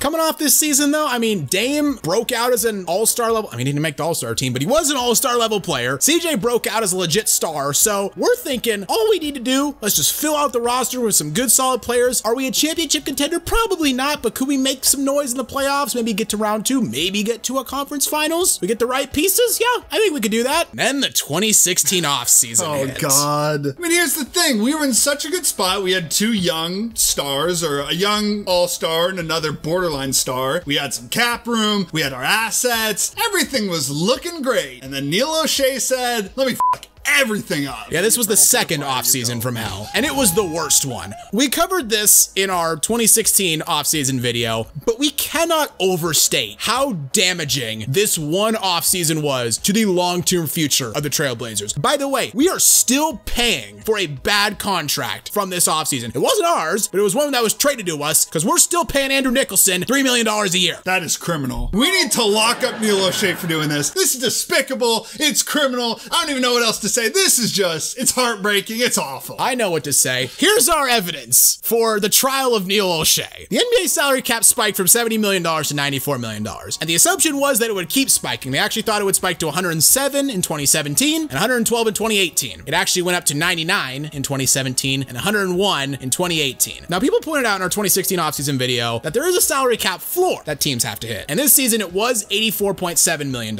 And there is a penalty if you don't, although the penalty is just you have to distribute money among your players until you hit the threshold. Here's a crazy idea, though. Don't commit to horrible contracts for years on end, eat the penalty for a year, and then reassess. That's just my idea. That probably would have worked out. Like, the fact to me that no one in the Blazers front office, or any front office really, asked, hey, what if the cap doesn't spike again? The fact that no one asked that question is mind-boggling to me. Well, the problem is Paul Allen just gave Neil O'Shea the green light, and that was the biggest mistake the man made in his entire life. Because what did he do with that green light? I'll tell you what he did. He gave Festus Ezeli 2 years, $15 million. Festus never played a game for the Blazers. Myers Leonard, 4 years, $41 million. Mo Harkless, 4 years, $40 million. Alan Crabb, we matched 4 years, $75 million after Brooklyn offered him that. Evan Turner, 4 years, $70 million. And CJ McCollum, 4 years, $106 million. Literally none of those contracts, except for CJ and arguably Mo, aged well. And I just need to know, like, what were the competing offers for Myers and Evan Turner? There wasn't. Exactly. Evan Turner has gone on record saying his agent called him about the $70 million deal that the Blazers offered, and he misheard his agent twice, thinking he said 17, not 70, because he couldn't fathom being offered that much. And like with Myers Leonard, who was going to offer Myers 2 years, $10 million? Nobody. I remember all these deals came in, like the Alan Crabb one, Evan Turner, CJ, Mo Harkless, and then near the end of the offseason, they announced that Myers Leonard deal, and it was just the cherry on top. Those deals looked bad now and have only aged poorly. Yeah, they looked awful at the time. I remember I just kept getting those Woj notifications. I'm like, bro, what are we doing right now? What is going on? And now that we've basically crippled our team's future, why not start the season like shit? Classic Blazers. You got some hope coming off a decent year, and then you just start like garbage. 23-33 at the All-Star break. We were terrible. There were some good things. We traded for Yusuf Nurkic right before the All-Star break, which is a great trade, by the way. Anyone look it up. We traded out Mason Plumlee, and we got back Nurk and a first-round pick. It was a great trade. And we had some highlights throughout the year. Dame had a game-winning floater against the Nuggets on October 29th. CJ had a game-winning floater against the Mavericks on February 7th. But it was after the All-Star break. People got to recognize the post-All-Star break Blazers are just built differently. Nurk had a 33-point, 15-board performance against the Nuggets on March 18th. He badly outplayed Jokic. And Dame dropped a career high of 59 points against the Jazz on April 8th. Like, after the All-Star break, the Blazers were low-key kind of cooking. Yeah, we were cooking. Remember that Nurk game? We were just walking around the city of Seaside, Oregon, trying to find a damn place that had the game on. That's right, we were at the beach. Yeah, we were at the beach. Finally found a bar with the soggiest fries you'll ever eat. But were burnt somehow. Yeah, they were burnt as well. Overpriced as hell, terrible service, but we did not give a shit because the Blazers got the W, and Nurk, like you said, completely outplayed the Joker. And Nurk kind of turned our whole season around. He absolutely did. After the All-Star break, we went on a 13-3 run in March. We were 18-8 after the All-Star break, and we came into the playoffs with a 41-41 record in the 8th seed, just one game ahead of Denver. And again, it's kind of like suffering from success or suffering from a little bit of success. Yeah, suffering from moderate success. It would have been way better to just miss the playoffs, get in the lottery, who knows what happens. But nope, we got to play against the 2017 Golden State Warriors. This was the Warriors team that now had KD, so we knew we had literally zero chance to win the series. I would have been genuinely satisfied if we won a single game. Game 1, Dame and CJ balled the fuck out, actually. They combined for 75 total points. Game was tied at 88 going into the 4th. Can you guess what happened next? We choked. Well, I remember Dame went up for this dunk and Draymond blocked it and he was flexing all over him of course. Game 2, we just got slaughtered. We did, 110-81. It was bad. Game 1 was our chance to win, but yeah, that game was not even close. Dame and CJ came back to earth, and the Warriors managed to beat us by basically 30 when their leading scorer was Steph, and he had 19 points. Game 3 had some hype, though. We had some hype because Yusuf Nurkic, who had broken his leg during the regular season, was coming back, and we were like, this is his Willis Reed moment. Well, he scored 2 points in about 17 minutes, and he was clearly not in playing shape. Blazers actually started this game off insanely hot, led by 17 in the second quarter. Dame and CJ were cooking for 39 points in the first half. And then... Yep, classic. I remember we went to this game because we had to hype up Nurk, and he was so out of shape. Dude was struggling to get up and down the court. This is kind of the overweight Nurk era. He slimmed down a lot, but he was a bit pudgy in this era. He was chunky. Yeah, and we thought we were going to win. I think Allen Crabbe hit an and 1-3 this game. The hype was crazy in the Moda Center. And the third quarter Warriors. Yeah. They haunt my dreams, man. It's just what happens. Blazers go up big against the Warriors in a playoff game, and then the second half happens, and we just completely choke. Remember Iggy's dunk? Of course I remember Iggy's dunk.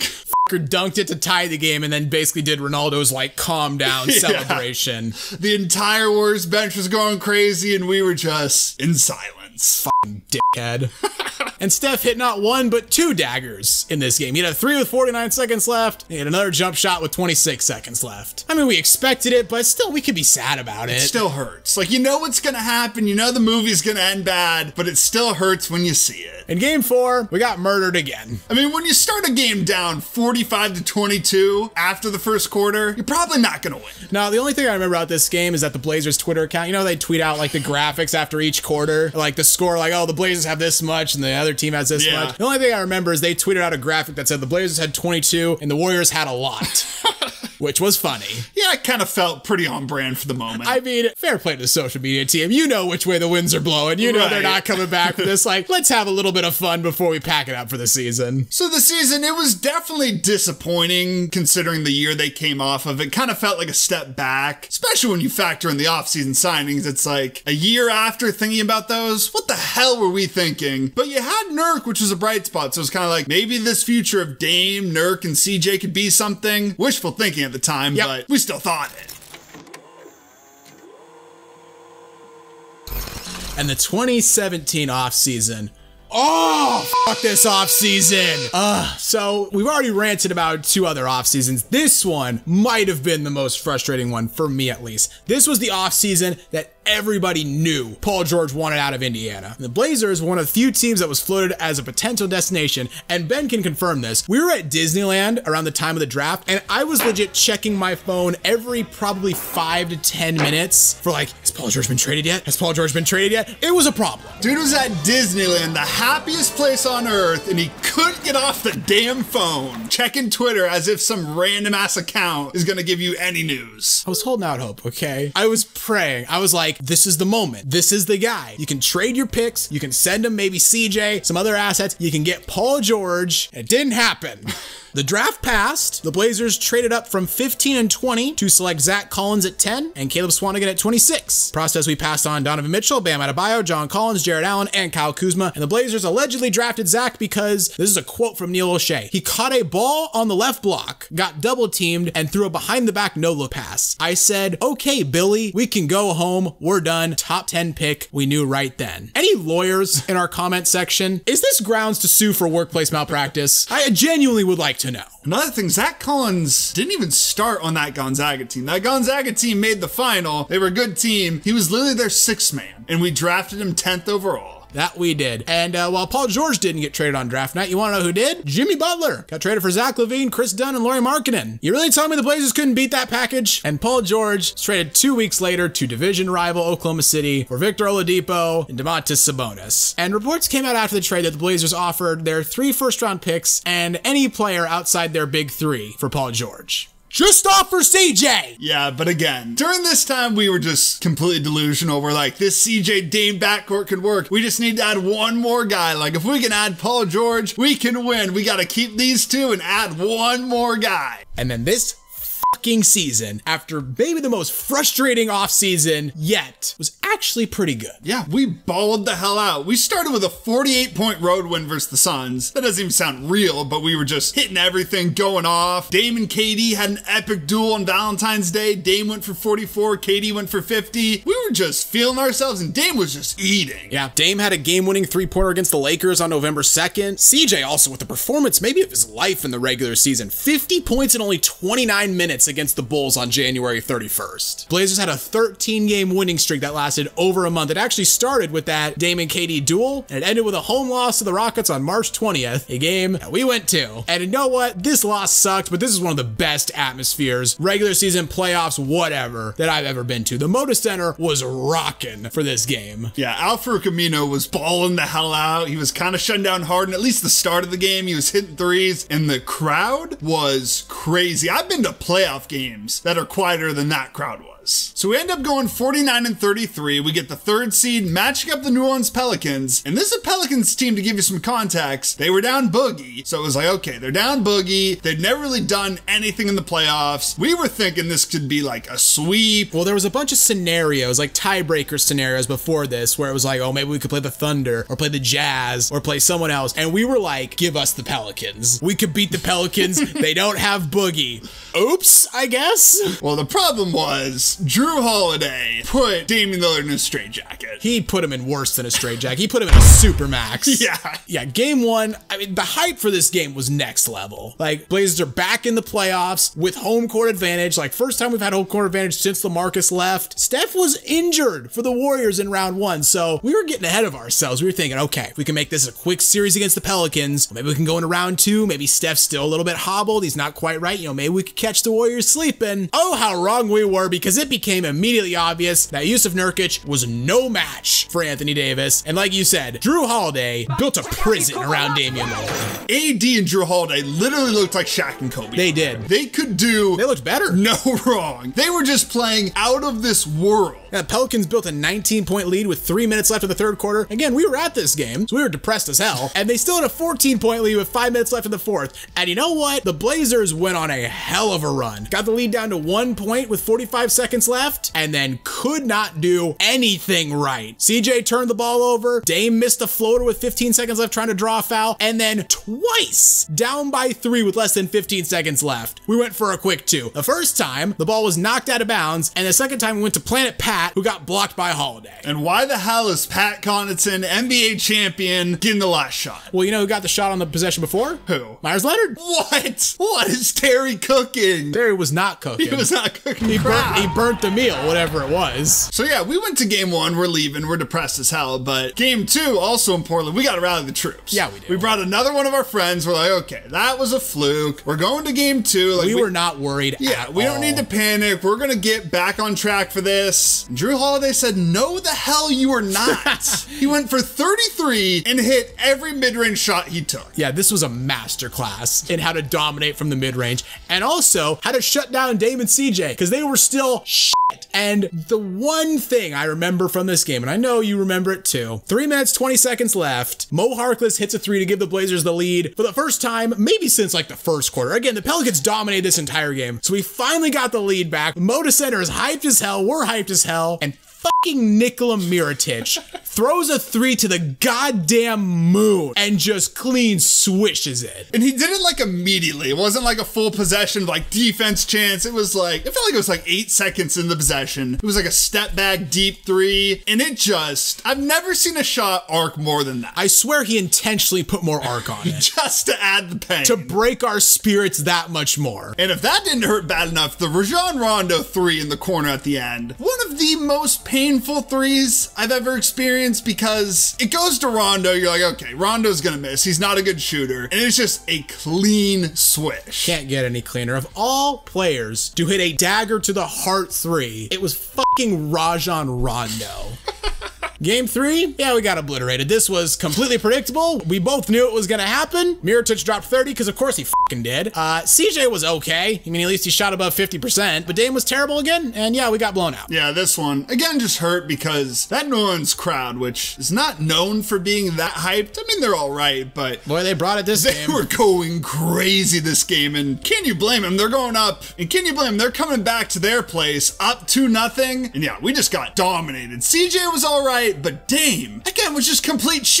He was getting triple teamed. Like, they weren't making it easy on him, but yeah, even when he had opportunities, man, he did not have it. Game 4, last chance for the Blazers. This game was actually really competitive. CJ, again, was awesome. All-time forgotten performance for CJ. Dropped 38 points on 15 of 22 shooting. Dame was still bad, but like slightly better. He scored 19 points on 7 of 16 shooting, but this was the game that Drew Holiday and AD legit were Shaq and Kobe. They didn't look like them, they were, because Holiday went for 41 and AD went for 47, and they both shot 15 of 23 shooting while playing great defense. That one just hurt so bad, because I remember down the stretch, it was super close, like you mentioned, and then it would be Drew Holiday taking a contested ass mid-range shot and switching, and you're like, there's no way that goes in, or AD just finishing through traffic. It didn't make any sense, but they were just doing, I don't know what happened this series between them, but they just became MVP caliber players. Yeah, I mean, this was one of those games where AD shot more free throws than our entire team. Like it was gonna fucking matter. Blazers got swept. And look, this season was a mixed bag because obviously we had a really good regular season. We won 49 games, we were the 3 seed, exceeded all expectations, but a very disappointing playoff run, if you can even call it that. Exactly. And this was the season, I think, among Blazer fans, okay, we need to take a step. Yeah, it's been nice that CJ's elevated himself and everything, and Dame's been able to carry the team without LA here, but we needed to at least make the second round. To get swept with home court advantage against a team down a superstar, that just felt pathetic. But did we do anything in the 2018 offseason to remedy the faults of the team? Of course not. By the way, this was the offseason that Kawhi Leonard came available, as did Jimmy Butler. Kawhi was traded for DeMar DeRozan, Jakob Poeltl, and a protected 2019 first-round pick. Could the Blazers have beaten that? Maybe. I mean, DeRozan is better than CJ, was better than CJ at the time. Poeltl, he was a good prospect. I mean, could we have just thrown picks at them? Maybe. But when the Wolves traded Jimmy Butler to Philadelphia, they traded him for Jared Bayless, Robert Covington, Dario Saric, and a 2022 second-round pick. That's just nothing. That's crazy. But what was Neil O'Shea doing when this offer was going down? He was sleeping. Probably was. I thought he was playing fucking golf. Yeah. He was away from his phones. You're telling me we could have beaten Jared Bayless, Rocco Saric, and a second-round pick? CJ and a first-round pick is better than that package. Oh, easy. It's not even close. But we did have a good draft. We honestly had a great draft. We took Ant with the 24th pick, which I knew nothing about him going to this, but amazing pick. And then Gary Trent Jr. with the 37th pick. Another amazing pick. A second rounder, you get Gary Trent. One of my all-time favorite Blazers. In the offseason, you know what? Begrudging credit to Neil. He had a decent offseason. He brought in Nick Stauskas, brought in Seth Curry, re-signed Nurk. He did sign Gary Payton II to a training camp deal and then cut him before the season. Probably could have used him in the playoffs. And probably our biggest moves of the offseason, though. We re-signed CJ to a 3-year, $100 million contract extension, and we locked up Dame to a 4-year, $191 million Supermax extension. I remember being nervous about this contract when he signed it. Yeah, you gotta love that Supermax. 4 years, $191 million. The fact that he'd later sign the extension on top of that to make it even more money is just crazy. I get the Supermax is there to, in theory, help small market teams, but boy, it lumbers you with some albatross contracts. Yeah, that's too much money for one player. But the one thing that really sucked about this offseason is that 3 days before the regular season started, Paul Allen passed away. And you want to talk about an owner that was beloved by players, staff, fan base, city, anyone who ever interacted with Paul Allen just had nothing but glowing praise for the man. Yeah, Paul Allen was a weird-ass dude. But without Paul Allen, I guarantee you there wouldn't be the Portland Trail Blazers today. They'd be called something else in some other city. He saved our franchise. He was always there. He loved the team. Like, he's not just some owner that had it because of whatever, the value or something. He was at every game, and he absolutely loved the Blazers. Oh, I loved seeing him courtside, his same seat, always got the Blazer hat on, always cheering on the team. God, this sucked. Yeah, this hurt big time. So after a pretty up and down offseason, to say the least, the Blazers actually got a really big opportunity because the first game of this year was at home against the Lakers in LeBron's Laker debut. What did we ever do to deserve this? I don't know, but we had to pay out the ass to get tickets for this game. This is the most expensive ticket we've ever paid for. I think we dropped like $150 and we were sitting in the nosebleeds. Yeah, $150 each to sit in the nosebleeds. Like, I remember seeing the schedule come out and it said, you know, Lakers at Blazers, first game of the year, and I was like, oh, let's fucking go! And boy, did the game live up to the hype. That early sequence, or what was there? Was it 3 straight dunks? Like 4 straight dunks? It was 3 straight dunks. Yeah, LeBron dunked, and then the crowd's going crazy because there's so many Lakers fans. Yep. Dame dunked back, and we're going crazy. That's the Blazer fans. And then LeBron dunked again, and the Lakers fans are going crazy. That game, that moment, just amazing. And then the rest of the game, I mean, we had Nick Stauskas coming in and overshadowing LeBron. Drops 24 points, hit 6 threes. Like, this was an awesome game. Absolutely worth the insane amount of money we paid. Yeah, we thought Nick Stauskas were like, we just signed this guy. Like, he's about to be a sharpshooter all season. Didn't really do anything after this game. I think we cut him later in the season, but you know what? It was all worth it. The moment of the year, right Exactly. there. Worth every penny we paid him. We're gonna a few other highlights, though. Dame had a game winner in overtime against the Warriors in Golden State. We actually went into Golden State and got a win. We had a 22-point win against the Warriors on February 13th. This game was close for 3/4 until Draymond got a technical for a bullshit flagrant foul on Zach Collins, and Steve Kerr got ejected for spiking his clipboard, which was funny. I mean, it's weird to see us actually beating the Warriors, you know? It was a change of pace. It was nice for a bit. We'll see if that happens later in the season, but it was nice while it lasted. Yeah, Dame made the All-Star team, put on a show, too. I remember he hit a couple deep threes, and, like, the bench for his team was, like, out on the floor, like, celebrating after he hit a deep three. We made some trades at midseason, brought in Rodney Hood. He had a game against the Hornets where he hit a 21-point fourth quarter, and he was hitting deep-ass threes. Honestly, don't remember that, but shout out Rodney Hood. Before he got injured for us, he balled the hell out. We also picked up Ennis on February 13th after he's waived by the Knicks. Say what you want about Ennis, but he buys into every team he's on.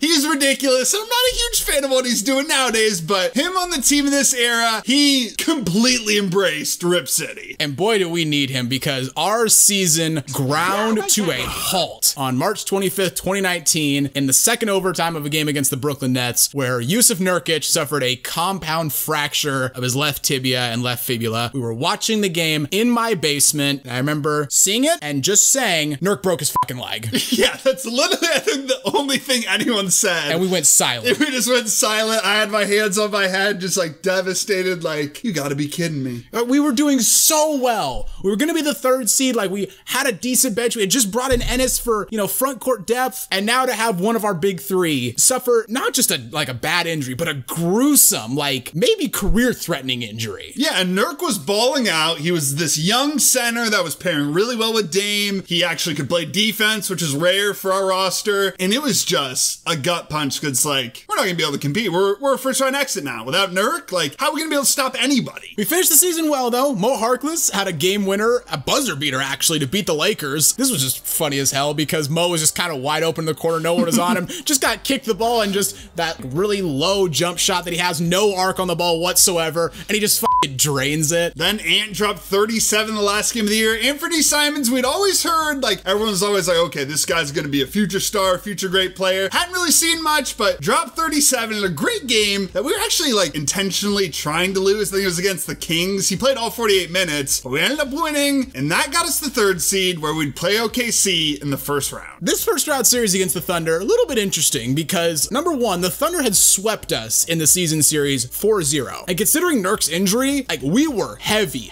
underdogs. Russell Westbrook had just averaged a 23-point triple-double for the season, and Paul George was coming off his best season as a pro. Like, I remember seeing on ESPN, like they do their expert predictions, one person picked the Blazers to win, and I remember seeing Thunder fans online being like, can't wait to go 8-0 versus the Blazers. Well, I even remember going into this game, I was like, okay, you know what? I'll give the Blazers a game. I think we can win a game, maybe game 2 or something. I legit thought we were going to lose in 5.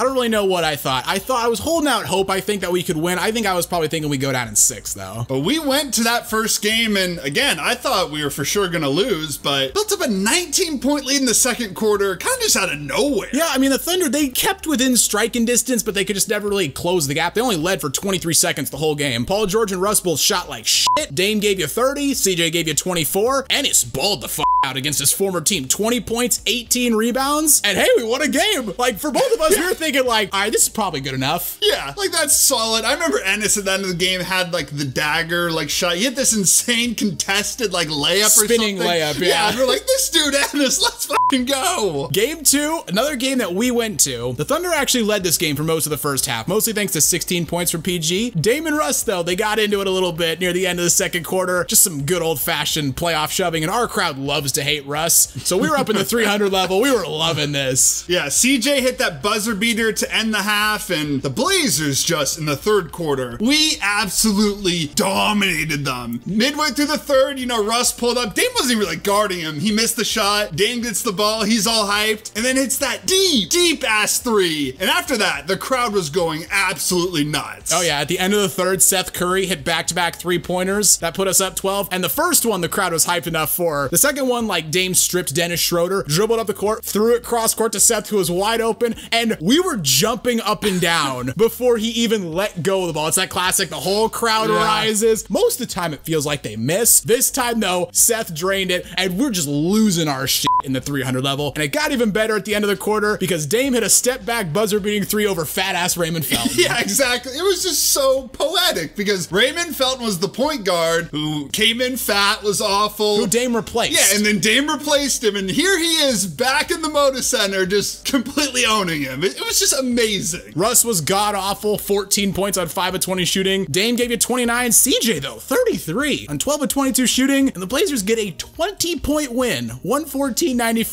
We're up 2-0 in this series. Yeah, we couldn't believe it. We were just so hyped. We didn't expect to win this series at all, and now we're like, can we sweep these guys? Like, this might be a sweep. We are dominating them. Game 3, though, back in Oklahoma City. Bit of a reality check and quick rant about our fans, at least. This is an orange out in Oklahoma City, and every fucking fan, it looks like, was wearing those shirts. Why do Blazer fans not wear shirts when we're given them? Because Blazer fans, we all just wear, like, random-ass shit to games, like, stuff that's not even, like, Blazer related. Like flannels? Yeah, like a flannel or something. It's just people in Portland. Paul George was god-awful in this game. He scored 22 points on 3 of 16 shooting. He was carried by the fact he had 17 free throw attempts. Russ, though, gotta give it up to the man. He was phenomenal. 33 points and 11 assists. He had a ridiculous spike block on Dame in the third quarter. It was like a volleyball spike. And then late in the game, hit a contested 3 over Dame and fucking pointed at him. Yeah, he was like screaming at him and pointing at him like, dude, shut the hell up. Like, you've been getting dominated this entire series. Yeah, you have one good game, and sure, like, you gotta give him some credit for that, but chill the hell out. Well, this is when the memes of Russell Westbrook, like, hitting 1 3 after missing 8 in a row. That's when these memes were at, like, their height. But you know what? The Thunder were gonna win this game. But at the very end, Paul George got the ball on a fast break, and he threw down a double clutch reverse dunk. Now, it didn't count, but fuck him. Yeah, we already completely hated this team. We hated Russ, all the trash talk from the OKC fans, and then you do that. We're like, really? You guys win one game, and you're showing off like this. Especially Paul George, who played like shit. Exactly. Game 4, pivotal game for both teams, really. It's a blew out in Oklahoma City this time. The Thunder took an early lead. Russ hit a 3 to put the Thunder up 7 with 2 minutes to go in the second. After that, it was just all downhill for the Thunder from there. Oh yeah, kind of just dominated them the entire game. Like, Dame hit back-to-back threes midway through the third. The Thunder called a timeout timeout. Dame then stripped Russ and got a breakaway dunk. We got to a lead as big as 19. I mean, the Thunder kept it somewhat close, but the play I love from this is when Paul George is going up, CJ strips him, and then splashes a three on the other end. My favorite part of that is Paul George like claps in frustration, is screaming at the ref, and you show the replay and like, it's as clean a strip as you can possibly get. It was not a foul whatsoever. I remember I was like, was that a foul? Like, he got hella pissed off for that, and then yeah, they show the replay and you're like, no. Yeah, Russ reverted right back to being, well, terrible. 14 points on 5 of 21 shooting. Paul George had 32, but again, 8 of 21. Like, neither of them shot well. The Blazers walk out of Oklahoma City with a 111-98 win. We're taking a 3-1 lead. Like I said, I thought we were losing in 5. Now I'm like, we're winning in 5. This series is over. In game 5, this game could have been a made-for-TV Disney movie. Maybe Disney Plus at this point. Okay. Disney Plus TV movie. One thing I gotta say though, for anyone who's been paying close attention, you might remember when we were talking about the 2014 NBA playoffs, we mentioned that we had tried to get a friend of ours to go with us to game 6 against the Rockets. Well, we tried to get that same friend to go to this game. Surprise, surprise, he was vehemently against it for no reason whatsoever. No. So we had to lie to him and tell him the tickets were $20 instead of $60. It wasn't that he didn't want to spend the money, it's just that he was like, fine,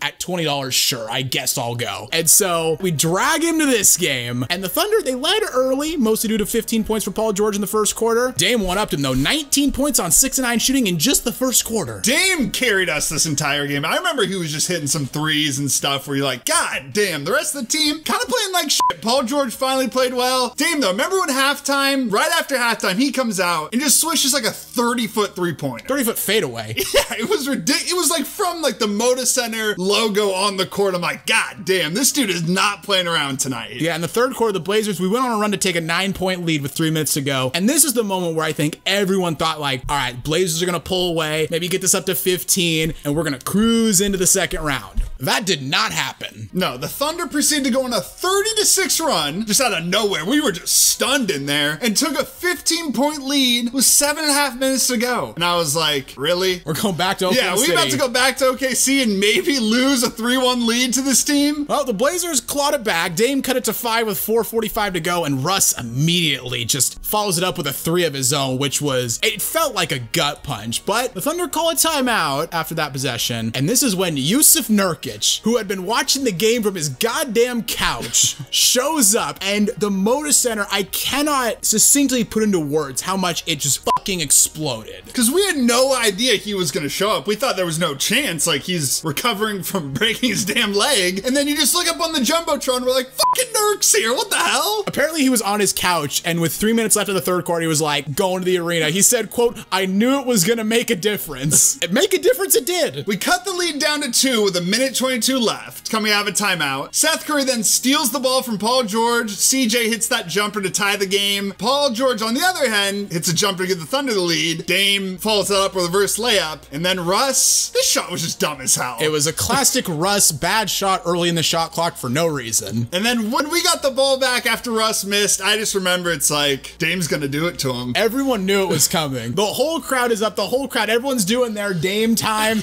Everyone's like, something's coming. But I just remember, he's just dribbling the ball like 40 feet from the hoop. Yep. And I remember with like 3 seconds left on the shot clock, I was like, Dame, you gotta go. And go he did. He didn't go to the hoop, he went away from the hoop, stepped back, hit a 38-foot step back 3-pointer to beat the Thunder. Couple things about this. Number one, Seth Curry is talking to the Thunder bench the entire time. You know he's telling them like, you know he's ending your season. This is over. Like, you guys pack the bags, like you can just start walking the locker room now. This game is over, this series is over, your damn season is over. I mean, the franchise as you know it is over. This Yeah. core is over. Dame also iconically waves goodbye to Russ and the Thunder. CJ also does it too, which I thought is nice. If you look at the bench, there's an angle where it just shows the bench. You can see Nurk kind of in the background behind everyone. As soon as the shot goes in, he just raises his arms up in victory. And the final thing, and I like to do this with a lot of buzzer beaters, find just one person in the crowd and focus on them. Specifically, this Oklahoma City fan who sees the shot go in and just like leans back in like frustration. He's like, God damn it. That had to just suck. Like, imagine just an arena filled with the opposing team's fans. And that and they're happens. going, yeah, insane after that. And what was so different compared to the first game winners, the first game winner, out of a timeout, we were like talking, then we look, and we're like, oh shit, Dame shooting a 3 to win the game. It was a lightning strike. It came out of nowhere. Yeah, and then this one is just the build up, like the whole possession. You're like, Dame's gonna do it to him. I remember I was just like, Dame, do it to him, Dame. And he did it to him. 50 points on 17 of 33 shooting with 10 3-pointers. Iconic performance. That shot sent us into round 2 against the Nuggets. We were so damn confident coming in this series. We're like, we just bodied the Thunder. Dame is playing out of his mind. The Nuggets were still young, had never been to the playoffs, and they had just been taken to 7 by the Spurs despite being the favorites. Game 1, Dame played really well. Ennis played really well. Problem is, we couldn't stop Jokic. Going into this series, we really thought, we talked about this in our Nuggets video, that we like owned the Nuggets during this time. And game 1 was a bit of like a shell shock, but Dame was still playing well. It was just the rest of the team wasn't as good. Ennis was solid with 26 points. Game 2, though, we were actually pretty shit this game. CJ had 20 points on 20 shots. Dame was awful, scored 14 points and 17 shots. The thing is, though, the Nuggets were even worse. Yeah, the Nuggets leading scorer was Jokic, who scored 16 points on 7 of 17 shooting when he was being guarded by Enes Kanter, who can't play defense at all. I don't think he could guard me in the post. I mean, they shot 34% as a team, and you only end up scoring 90 points. Hard to win a playoff game doing that. Hard to win any game doing that. Game 3 back in Portland, though, this was the game of the goddamn year. Going into this game, both Mo and Ennis were questionable. Mo was a game time decision, I think, with an ankle injury, and Ennis was dealing with a separated shoulder that dated back to the Thunder series. Well, they both played a lot. This game was downright insane. Regulation was crazy enough. There was 14 lead changes. The end of regulation, Chief got a wide open 3 after Dame kicked it to him on a drive. He missed it. Jamal Murray got the rebound. Did he travel? It kind of looks like he traveled. We steal the pass, and the Nuggets try to throw a touchdown pass, and this is when you mentioned, I don't think we're gonna make it to Krispy Kreme tonight after this game. We said, if we win, we're going to Krispy Kreme. We were kind of running out of time. Yeah, for anyone who doesn't know, this is like 9:30 at this point. The nearest Krispy Kreme is out in Clackamas, which is probably like a 20-minute drive from the Moda Center. So it's 9:30, Krispy Kreme closes at 11 because this was on a Friday. And I said that as a joke. I was like, oh, are we not gonna be able to make it to Krispy Kreme in time? Well, stay tuned. The first overtime, this was the CJ McCollum show. Dude scored all 7 of our points in the overtime. He had a floater that tied the game, and Jokic, I mean, he got a pretty good look at a 3. It was kind of a step back wonky 3, but he got a good look. Just missed it. Now we're off to a second overtime. During the second overtime, at one point, we had a 5-point lead. There was only like 2.5 minutes to go off a deep Dame 3, and we're like, okay, this is the moment. We're gonna pull away, take over. But then Will Barton, if you remember him earlier from the Aaron Aflalo trade, he said, hell no, you're not, in response with 3 of his own. Yeah, Paul Millsap tied it a few possessions later with a floater. Tied at 118. Dame got a pretty good look at a step back 3. Wasn't an easy shot by any means, but it's a decent look for him. He missed it. Now we're off to a third overtime. But then again, CJ was playing good in this OT. He hit 2 threes to give us a 4-point lead. But for some reason, I just remember Paul Millsap was just kind of hooping for no reason these overtime. Well, he hit that fadeaway with 32 seconds left that gave the Nuggets a 4-point lead. And God, you want to talk about a smug grin? Look at his fucking smile. He's like, oh, I just sealed this one for us. Not quite. Dame immediately got a quick layup to cut the lead down to 2. Then CJ poked the ball away from Jamal Murray, and thank God instant replay was still on every single possession because the ball was just barely off Jamal Murray's fingertips. Then a clutch layup by Dame ties the game up. Jamal Murray almost banked in like this deep-ass, terrible shot selection 3. He didn't though, and we went to a 4th overtime. And this was the point where I collapsed on the ground. Yeah. And you and like the 2 dudes sitting in front of us had to like revive me off the ground. Like, nah, get back into it. We're still going. The mission's not over yet. So we're on to a 4th overtime. First 4 overtime game in the NBA playoffs since 1953, by the way. And this overtime was all about Rodney Hood. He hit 2 contested mid-range jumpers that kept the Blazers in it. Hit a massive 3 off a mad scramble that put the Blazers up 2. Almost made me pass out from excitement. That shot did. Yeah, that shot was just insane. He had that pump fake, then the one dribble, and then shot it. When he hit that, the crowd was going nuts. Next play, Jokic gets fouled. He goes to the line. He misses the first free throw. Crowding fucking explodes. The crowd, because we were just like, thank God, this game is finally over. One of the biggest crowd pops I've ever heard. Hit the second, but at that point, it was basically done. Yep, Seth Curry went to the line, sank both his foul shots. CJ picked off a Paul Millsap baseball pass, and the Blazers won 140 to 137 in 4 overtimes. We got out of the Moda Center at probably like 10:35, I think. So we got a 20-minute drive, 25-minute drive out to Clackamas to a Krispy Kreme that closes closes at 11. We got there at 10:57 and we got our donuts. Just an all-time night. CJ, 41 points in 60 minutes. Shout out, like you said, Mo and Ennis, who were game time decisions. Mo played 45 minutes. Ennis, on a separated shoulder, played 56 minutes. And remember after this game, he tweeted the photo of him like getting worked up by the trainer. And it said team over everything. Yeah.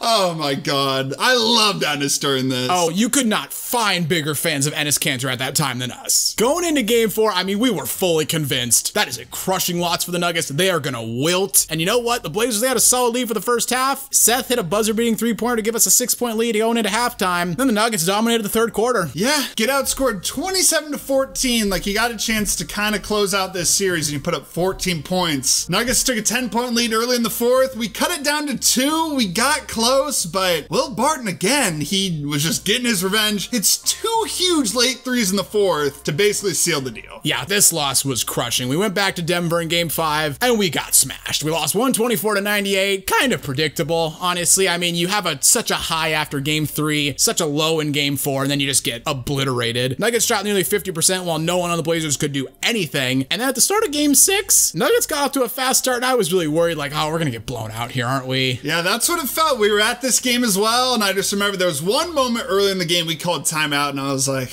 this series is over. We were down like 16-7. Yeah, like this is a bit reactionary on our part, but we're not gonna win.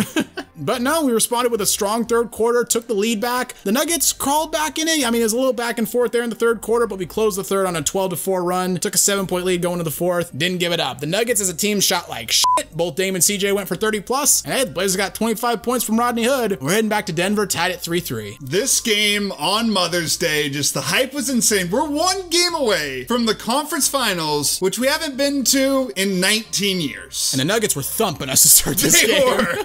I remember they went up by 17 midway through the second quarter, and I was like, okay, this is where it's over. Like game 6, yeah, we had the scare, but not this is officially over. But no, the Blazers just for the next 3 quarters just slowly chipped away at the lead. They never really went on a big run to get back in the game. It was just like slowly chip away at it, you know, get it to 15. All right, get it to 10, get it to 6. The Nuggets went ice cold, especially from 3. I mean, Jokic hit 2 threes in the first quarter. Those are the only 2 threes the Nuggets hit all game. We briefly retook the lead at the end of the third quarter. And in the fourth, we started to put a little bit more distance between us and them. Dame was god-awful in this game, by the way. 3 of 17 shooting, only 13 points, but God, he hit some timely threes in the fourth quarter. But CJ McCollum, goddamn what a performance. CJ had that weird thing where in a playoff game when Dame wasn't playing well, he for some reason would just step up. And specifically out of nowhere, considering CJ is an awful defensive player, he had that chase down LeBron-esque block on Jamal Murray in the fourth quarter. Oh, one of my favorite plays of all time. Not only that, like, he just had clutch jump shot after clutch jump shot. He had 2 late in the game to keep us up 3, but we gotta give a big Rip City shout out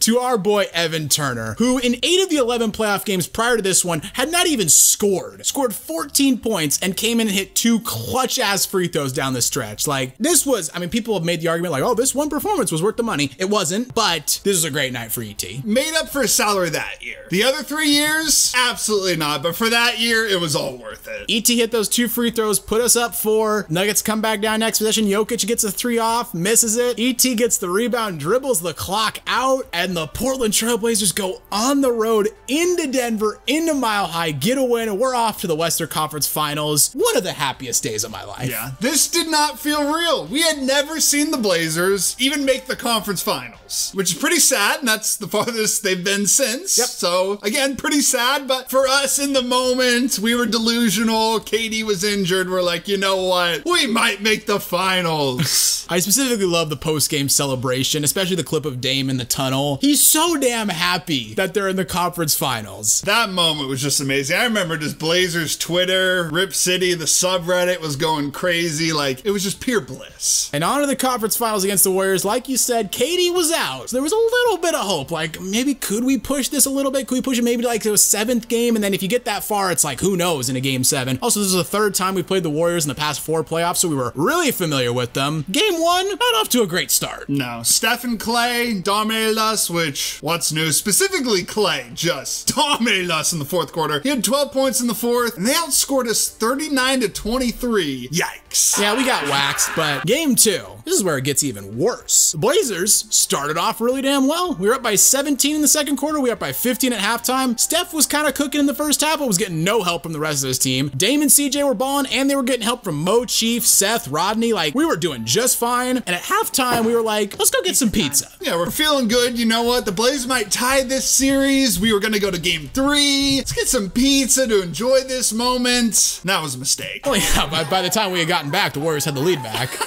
We shouldn't have left our TV. The third quarter, they just literally punched us in the mouth, but we actually responded in the fourth quarter. We retook the lead, had an 8-point lead with 4 minutes left, and I was like, okay, we're gonna hang on. The Warriors punched us right back to respond, but Seth Curry hit a 3 to give us a 1-point lead with a minute to play. We were just like, come on, just hang on, just hang on. Draymond Green had other ideas. He had an alley-oop to Kevon Looney for a dunk, and then on the next play, he had a layup, and on the final play, Iggy just locked up Dame, stripped him the ball. We didn't even get a shot off. We were down 3, and we lost game 2. Might be one of the most depressing moments I've had as a Blazer fan. Oh, it's up there. Because we were going to go to game 3, and we probably still would have lost the series. I don't want to act like we would have won it. But the atmosphere at game 3. Yeah, game 3, it would have been something. We would have had an interesting, just a chance, like a puncher's chance at that point to make the NBA Finals.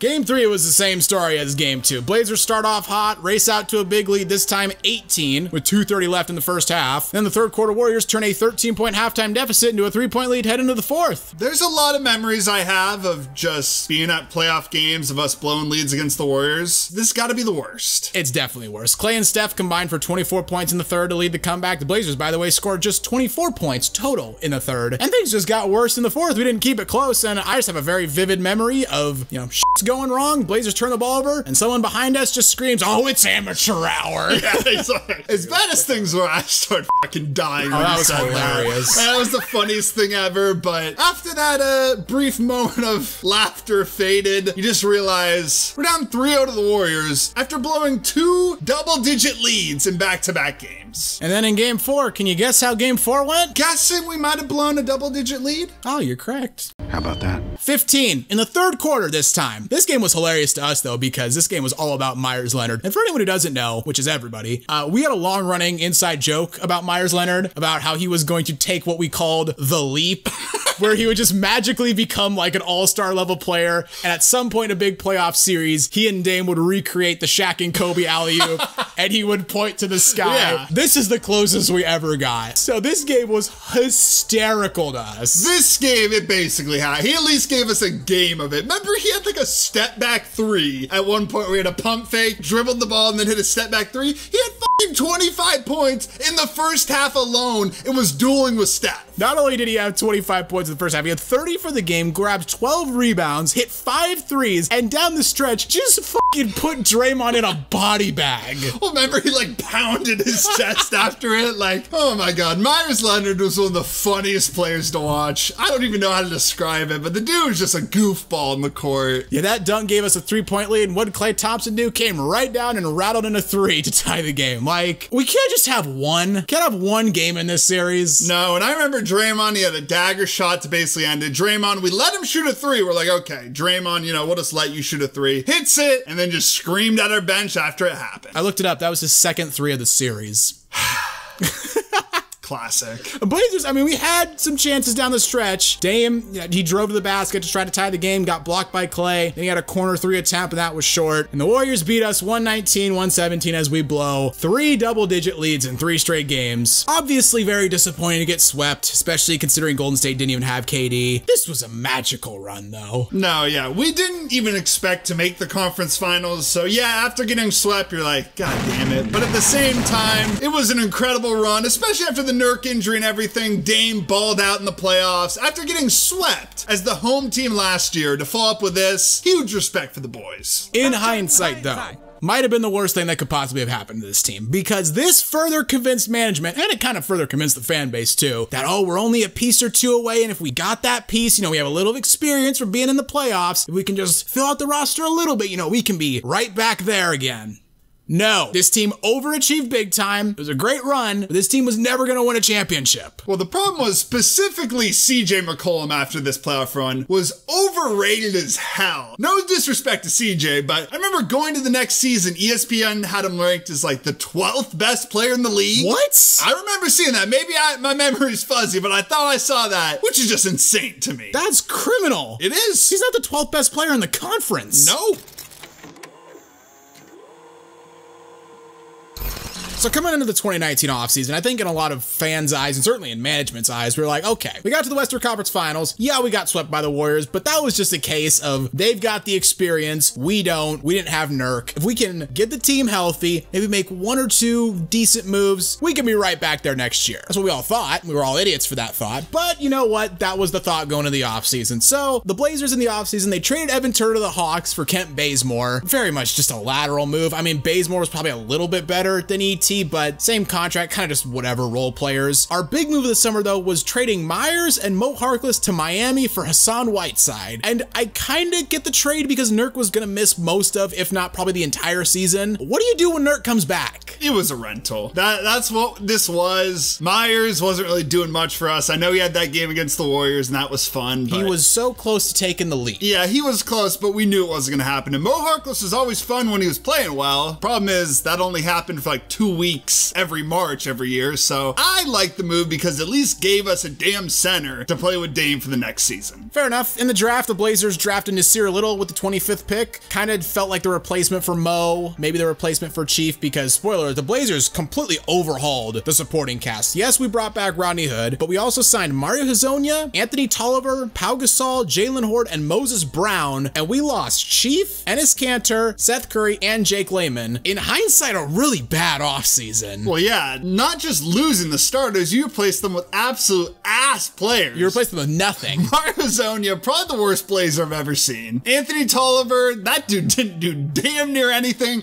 Pau Gasol didn't play a game. I was going to say, you want to talk about someone who didn't do anything. Pau Gasol literally didn't do anything. Did not do anything. Jalen Horde, Moses Brown were just random kind of guys we picked up. Future projects that didn't turn out too much. Even though in hindsight the offseason was really bad, I feel like at the time people were like, okay, it was decent. And then the season started and we were horrific. We were 5-12 after 17 games, and we responded to this slow start by signing Carmelo Anthony. And you know what? He didn't really fix the team, but I was so happy with this. I wanted us to sign Melo so badly. And when I got the Twitter notification that we were signing Melo, I had the goofiest fucking smile on my face. I mean, I was happy, but at the same time, we'd already lost Zach Collins to like a shoulder injury. He played like 3 games. This is supposed to be his breakout year. That didn't happen. And Carmelo, it was nice to bring in, but I was already so depressed of how bad the team was at the time that I was like, is Carmelo even gonna help us? Like, we'll see. I'm excited to see it. It's gonna be fun to watch, but I didn't have much faith. Hey, we went to his first home game against the Thunder, though, on November 27th, and that was one of the highlights of the year. Just goes to show how terrible the year was. Yeah, Melo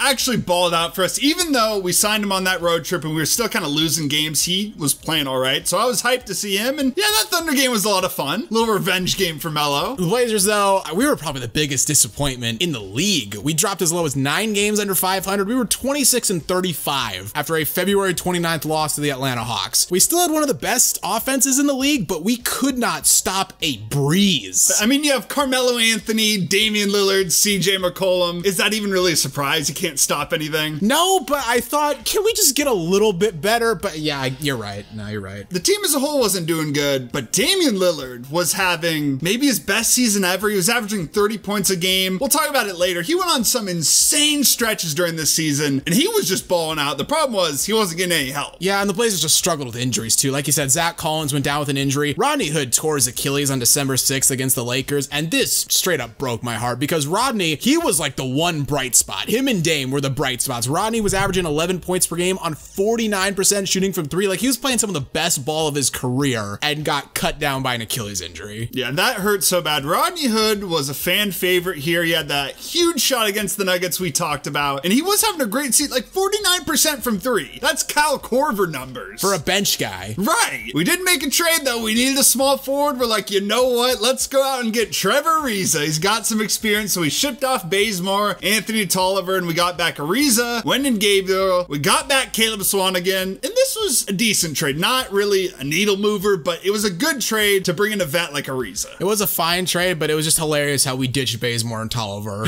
that quickly. Well, Bazemore really came here and he thought he was going to win a title. Like, he was saying some dumb shit like that. Aaron Aflalo-esque. Exactly, and we just already dumped him. I mean, he was trash for us. Oh, he was god-awful. He was terrible. Just a really bad season all around. There were a lot of highlights, mostly due to Dame. Had a 60-point game and a home loss to Brooklyn. Let that sink in. Dropped 60 points at home and we still fucking lost. Carmelo had a 28-point game and a game winner against the Raptors on January 7th. That was an awesome game. Dame had a deep three to tie the game, and then Melo finished it off with a jumper from the free throw line. Dame had that 61-point game against the Warriors. We were hyped with that. The Warriors obviously were shit this year. I don't think they played anyone that game I don't think they did either. It was like Pascal or whatever the fuck that dude's name was. Dame was just hooping on him, but it was still fun to watch as a Blazer fan. And this game started a 6-game stretch where Dame was straight up unstoppable. For 6 consecutive games, he scored 61, 47, 50, 36, 48, and 51. That 48-point game also, that was the first game that the Lakers played after Kobe Bryant's tragic passing. And goddamn, Dame lit the Lakers up like a fucking Christmas tree. Yeah, I kind of feel bad for the Lakers because, I mean, it's after Kobe's passing. You expect them to win the game. They did win the title, so I'm sure it's fine. But as a Blazer fan, that was one of my favorite Dame games ever because everybody was watching the game. It was obviously ESPN. Everyone's watching it. And Dame just balled the hell out. Yeah, dedicated the game to Kobe. That's why I don't really feel bad. You know Kobe was smiling down on Dame from the great beyond. Also, just down the stretch of this game, there's a really funny moment where Hassan just has a fucking wonky-ass post fade to seal the game. My favorite part of this, though, is just look at Kyle Kuzma. He doesn't even try to contest it because he's like, there's no way this is going in. And then it goes in. He's just like, what the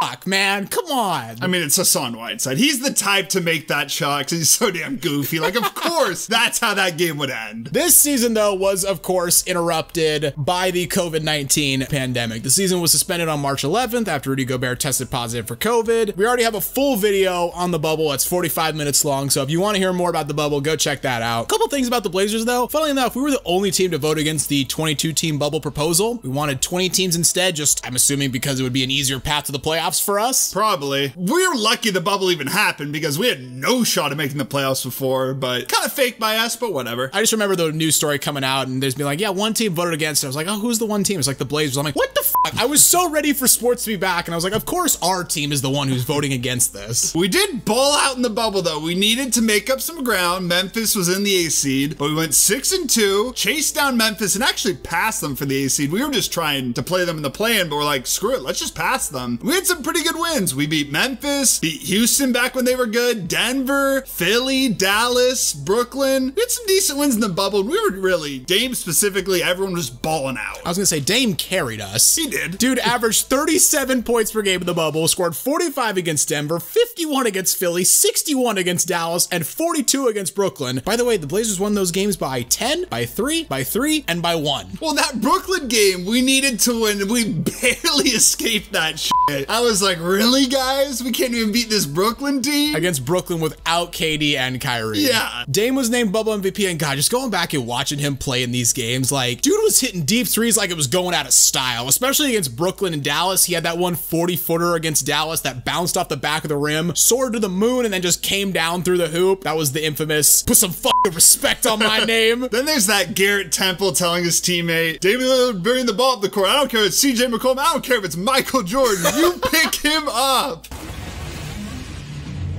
Damian Lillard dribbling up, you guarding him. I don't care if that's CJ McCollum. I don't care if that's Michael Jordan over there. You pick him up. I mean, you should have. Yeah, one of my favorite, like, mic'd up in-game quotes ever, just because it was straight facts at the time. It was facts. Blazers, though, we had to play Memphis in the OG play-in game. This was back when, since the Blazers were the higher seed, the Grizzlies had to beat us twice, or we just had to beat them once. John Morant did everything he could to drag the Grizzlies to a victory. He had 35 points, and the Grizzlies had a 5-point lead with just a few minutes left, but CJ had some some massive shots down the stretch. He had a 3 and a mid-range shot. And Carmelo Anthony, this is why you bring in Melo, hits the 3 to put us up 6 and then seals it from the line. And we made the playoffs. Like I said, we had no business making it, but we now had a fully healthy roster outside of Ariza staying home. And we were called by many, or maybe just people, Lakers fans now that want to hype up this title, as the most dangerous A seed ever. Yeah, the Blazers were a sneaky pick by a lot of people to not just take a game or two off the Lakers, but to win the series. The Lakers hadn't been great in the bubble. They were only 3-5, and with Nurk back and Dame playing as well as he was, a lot of people thought the Blazers could maybe win the series. Charles Barkley especially, like he said the Blazers were the most gifted offense in the NBA bubble. And he said they are the most gifted offensive team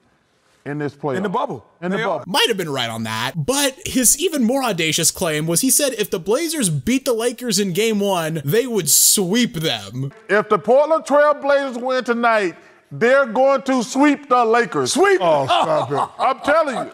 Well, this is during that era where Charles Barkley just loved us. I don't know why, and I loved it so much. I don't know, but he picked us to make the finals, what, like 2 years in a row? Something like that, The yeah. Portland Trailblazers are making the finals! The NBA Finals! And to be fair, after game 1, he wasn't looking too bad. We led by 16 at one point in the first quarter. Dame, again, just carried on what he was doing. He dropped 15 in the first quarter on his own. Did cool off a little bit in the second quarter. That lead quickly disappeared. But we did kind of kept a little bit of a lead throughout most of the third, but at the 8-minute mark in the fourth, the Lakers took a 6-point lead, and as a Blazer fan, game felt over at this point. This is the part where you're like, all right, it's over. We had our fun, but it's done. Dame at the end of this game, though, was like, no, the hell, it's not done. He was smoking hot. Hit a couple deep threes, including one that made Chris Webber just go crazy. Like, Dame goes around the screen, puts up the 3. Any three-point shooters like that!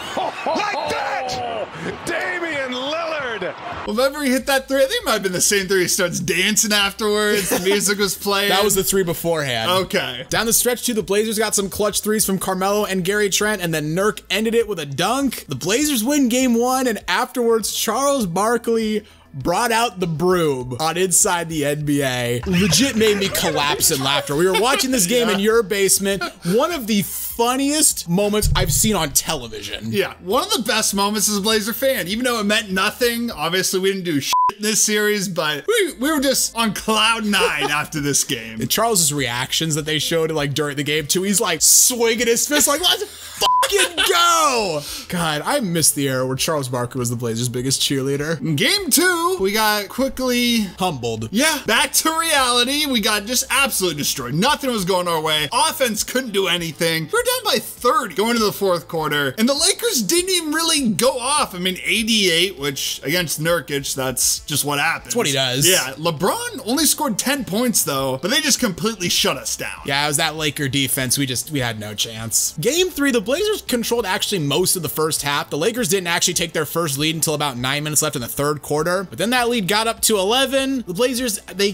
cut it down to 3 a few times, but LeBron took over down the stretch, hit a dagger 3 with 58 seconds left. Dame was pretty good, 34 points on 8 of 20 shooting. CJ, 28 points on 12 of 25 shooting, but LeBron went for 38, 80 went for 29, and now we're down 2-1. Yeah, and then game 4, can't forget this one, got absolutely smashed again. Yep. Trailed by 18 after the first and 29 going into halftime. And what I remember about this game, we watched this game in my basement as well. We were down 35 in the third, and LeBron hit like a 40-foot you 3. And I remember after that happened, we literally just turned the game off. We started laughing. Yeah, we were like, okay, enough of watching that. Season's over, basically. It was fun while it lasted. Yeah, we lost 135 to 115. Game 5, Dame didn't play because of an ankle injury. And you know what? We actually played the Lakers pretty tough thanks to 36 from CJ. We were actually tied with them at 109 with just a little under 7 minutes to play. And then the Lakers immediately went on a 20-5 run. Pretty predictable. We were just never going to win this game. They would end up winning 131-122. End of our season. And it was a super, super disappointing season. It had some better moments near the end of it. But overall, our defense was shit. And again, you have another great season and then you regress. Yeah, it's just the new additions. None of them made any kind of difference. Anthony Tolliver and Kent Bazemore were gone mid-season. Mario Hezonja was terrible. Pau Gasol never played for the team. As much as I loved Carmelo as well as he played, he wasn't really a difference maker. And Hassan was an odd fit during the regular season, and he was a non-factor in the playoffs.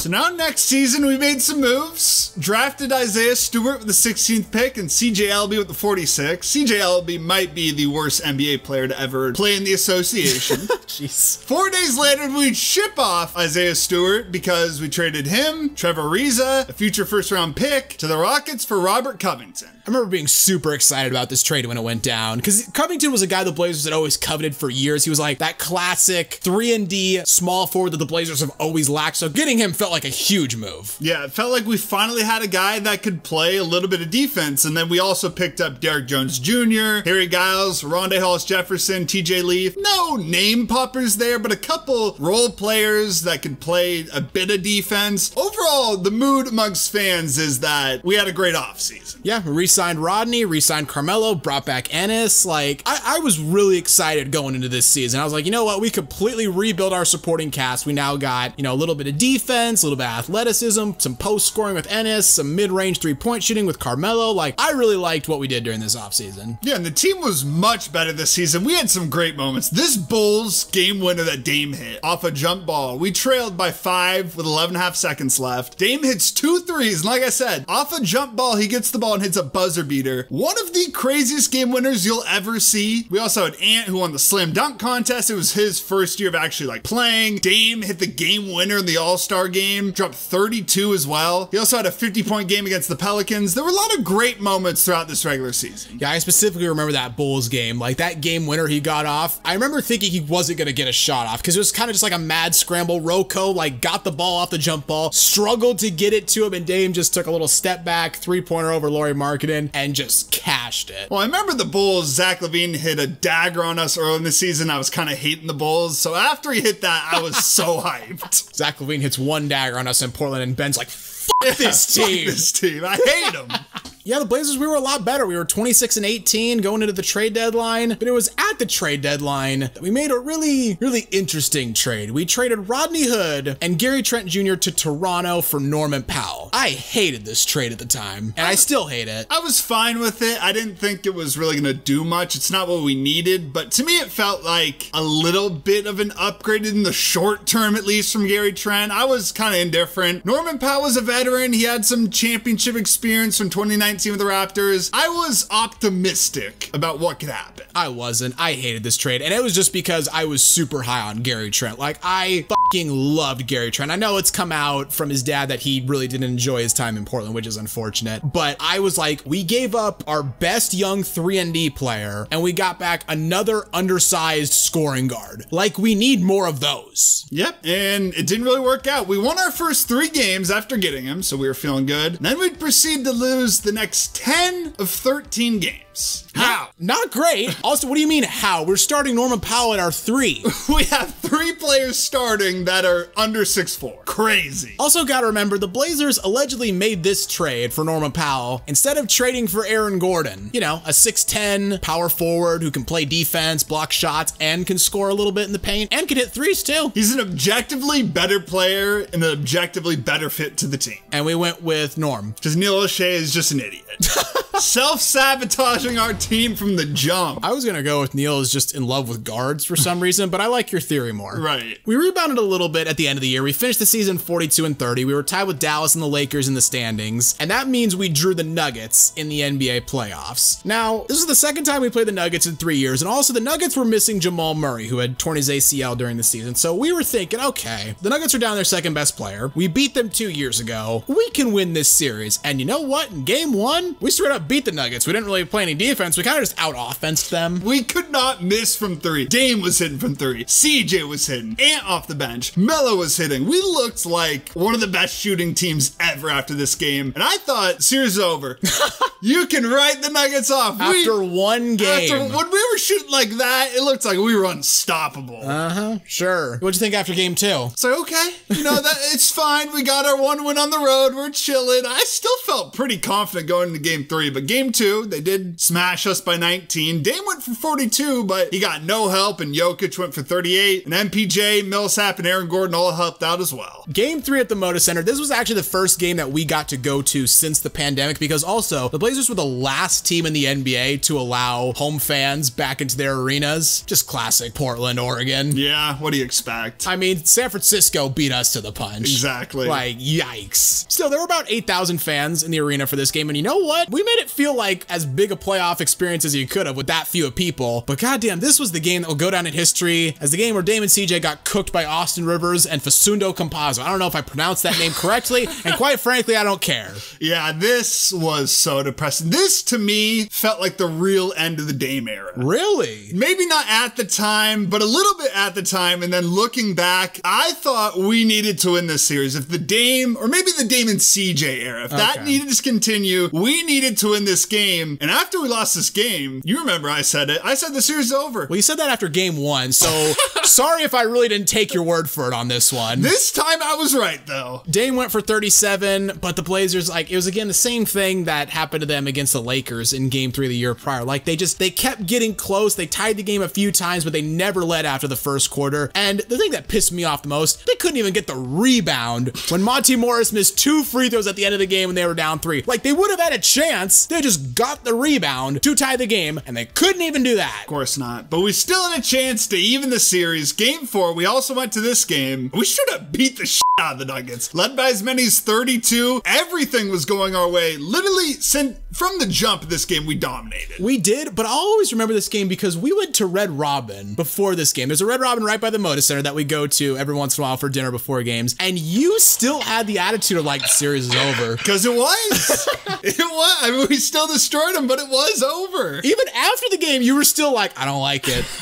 I got a bad feeling, man. My problem was our team was fully healthy. They were down Jamal Murray. We had no excuse. We should have beat this Nuggets team. In game 5, we already have a video about this game, so if you want to hear more about it in excruciating detail, go check that video out. The Nuggets were kind of blowing us out to start this game. They led by 13 after the first quarter, but Dame played one of the greatest games in NBA history, and that's not hyperbole. No, literally, you look at the statistics, 55 points, 17 of 24 shooting, 12 of 17 from 3, also had 10 assists and 6 rebounds. That efficiency is literally just off the charts. In the playoffs, too. In the playoffs, yeah. Hit those 2 insane 3-pointers at the end of regulation and overtime. Definitely got fouled on the second one, by the way, at the end of overtime. He 100% got fouled, and they didn't call it. And it got to the point where Dame missed a shot, and Austin Rivers was out there thanking God that he missed the shot. That's how unstoppable he was. I mean, I think I've heard Austin Rivers come out and talk about this game after the fact and be like, it was the only thing I could do. Literally, I was playing as good a defense as I possibly could, and he was still making shots. So when he eventually misses, like, there's only one man I could thank. Problem is, the rest of the team literally threw this game. They did, 100%. Had 4 Paul Cruz out there with Dame. We did. Dame scored 17 of our 19 points in overtime, shot 6 of 8. The rest of the team shot 1 of 14. Combined. Doesn't even sound real. You had that Rocco missed dunk, CJ stepping out of bounds, and this was just so sad because Dame played one of the best games in NBA history, and the rest of the team couldn't do anything to help him out. Yeah, this was the most depressed I've ever been as a Blazer fan because I could not imagine being in Dame's shoes. Like, he played basically as close to a perfect game as you can, and he lost. I can't imagine that feeling. Going into game 6, I was already defeated after game 3. Game 5 killed any less hope I had. Game 5 must have broke you. Yeah, game 6, I didn't even care. I'm pretty sure I worked during this game. I don't even remember the game. Even though then we played well for most of this game, had a 14-point lead late in the 4th. Then the wheels just fell off and we completely fell apart. Yeah, the Nuggets closed the 3rd on a 19-8 run and then outscored the Blazers 28-14 in the 4th. Dame went ice cold and fucking, again, Monty Morris went off this time. It wasn't Austin Rivers or Campazzo, it was Monty Morris. Like, this was the point where the Blazers' lack of any kind of perimeter defense completely came back to bite us. Like, hey, maybe you shouldn't have traded for Norman Powell, another scoring guard who can't play defense, when you already have 2 scoring guards who can't play defense. Yeah, and after this season, it really felt like, you know, I don't think we're going to win a championship with Dame at this point. Or at least we need to make a major move or do something big because you make the conference finals in 2019, a lot of optimism. The next year, yeah, Nurkic is injured. It's a bubble year. Whatever. Wasn't great. But then you follow it up with this and you trade for Norman Powell. Things were not feeling great as a Blazer fan. This was the first time where I really thought I'm content if Dame demands a trade. I agree. This is the first time because we couldn't even beat a wounded Nuggets team that we had beaten 2 years prior when they were at full strength. And like the new additions that the front office brought in, like, did they make the team better? Absolutely. But we were still just a first round exit. And until the team took a big risk or tried to make a big move, like that's all we were ever going to be, was a first round exit.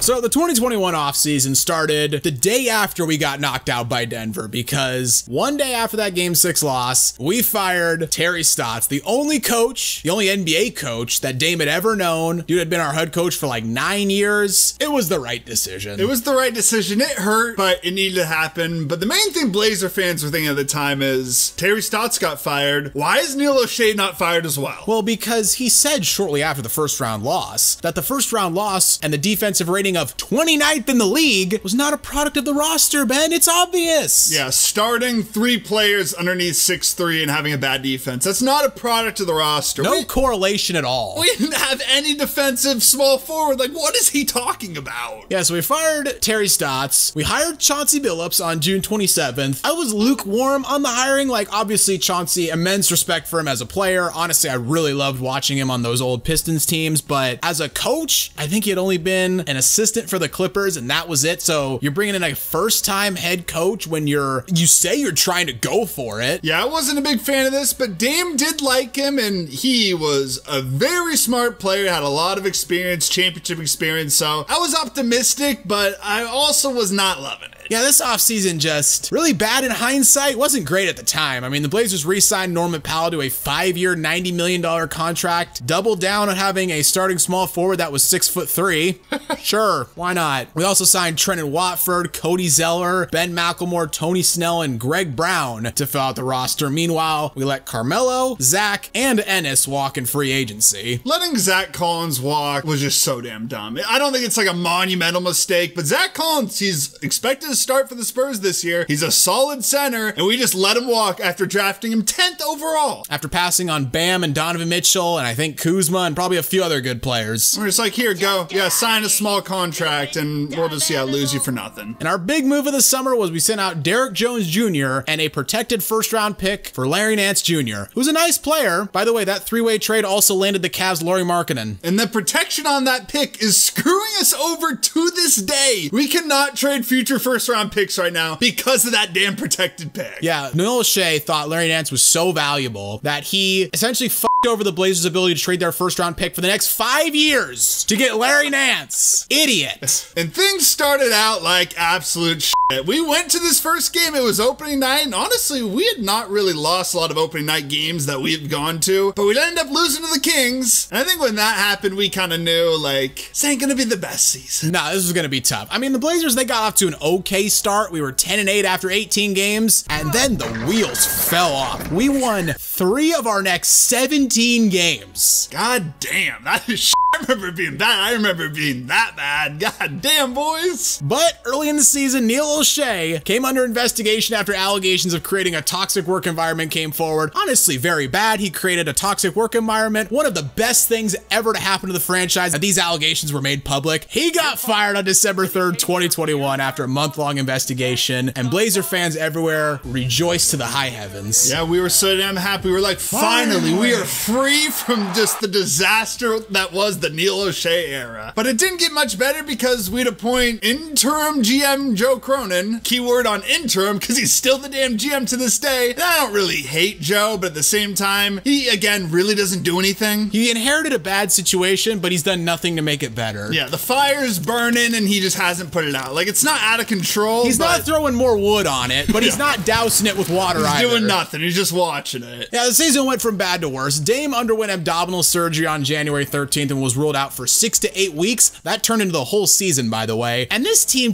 they did not gel with Chauncey's system. This was a Terry Stotts team, and it just didn't work with Chauncey, and the Blazers completely pulled the plug in early February. We traded Rocco and Norman Powell, who had just re-signed a new contract, remember, to the Clippers for Eric Bledsoe, Justice Winslow, Keon Johnson, and a second-round pick. God-awful trade. It is a god-awful trade. It gets a bit too much hate because Robert Covington and Norman Powell are basically just rotation guys at best these days, but you can't get one first-round pick. Really? Like, we didn't get anything. We got a second-round pick. That's about it. Justice Winslow, he's been fine. Eric Bledsoe never suited up for us. We basically got nothing back. And this was after we had traded Gary Trent to get Norman Powell. I was going to say, you got to keep in mind, we traded Gary Trent, Rodney Hood, Trevor Ariza, and 2 first-round picks for Rocco and Norm. So we turned Gary Trent, Rodney Hood, Trevor Ariza, and 2 first-round picks into Eric Bledsoe, Justice Winslow, Keon Johnson, and a second. But we weren't done blowing up the roster because on February 5th, we'd send out CJ, Larry Nance, Tony Snell. And what we'd get back for CJ was Josh Hart, Thomas Satoransky, and a 2022 New Orleans protected first-round pick. We'd only get the pick if it fell between 5 to 14, and somehow that Pelicans team made the damn playoffs, so we didn't get their damn pick. Fuck the Clippers for fucking this up for us. They played the Pelicans in the play-in game. I'm pretty sure they had like 10 games on the Pelicans in the standings, and they fucking lost at home. I know Paul George didn't play this game because of COVID. Kawhi obviously didn't play because he never does, but still, fuck the Clippers for this. Yeah, we were really banking on getting that pick, and then we didn't. It was like,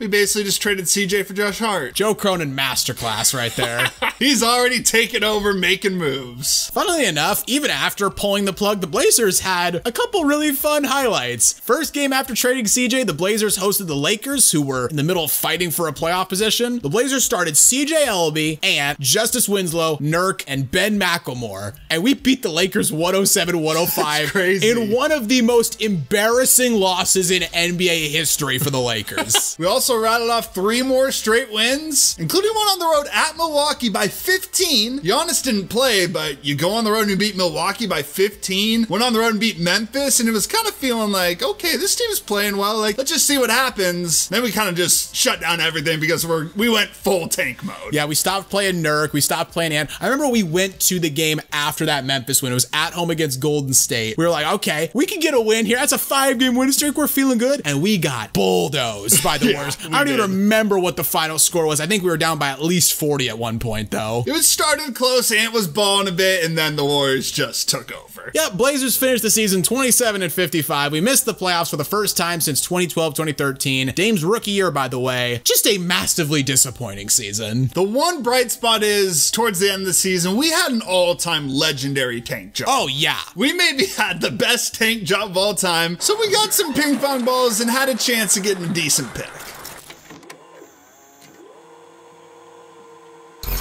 And into the 2022 offseason, Blazers are back in the lottery for the first time since 2013. We didn't land the #1 pick, but we did land the 7th overall pick, and the assumption was we were going to trade that pick for a veteran.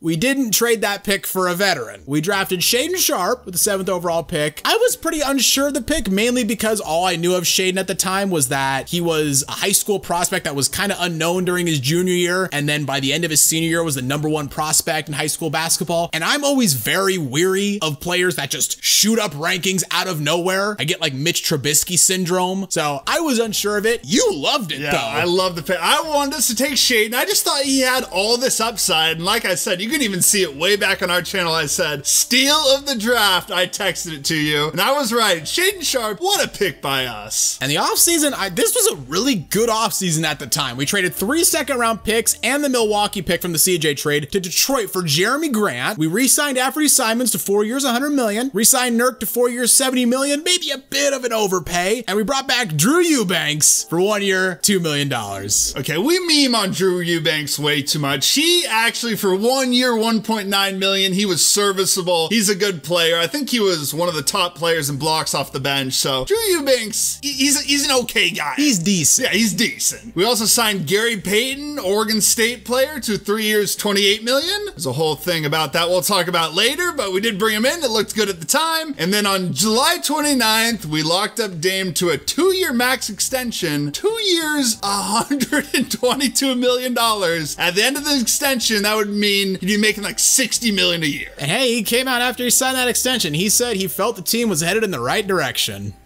We'll see about that.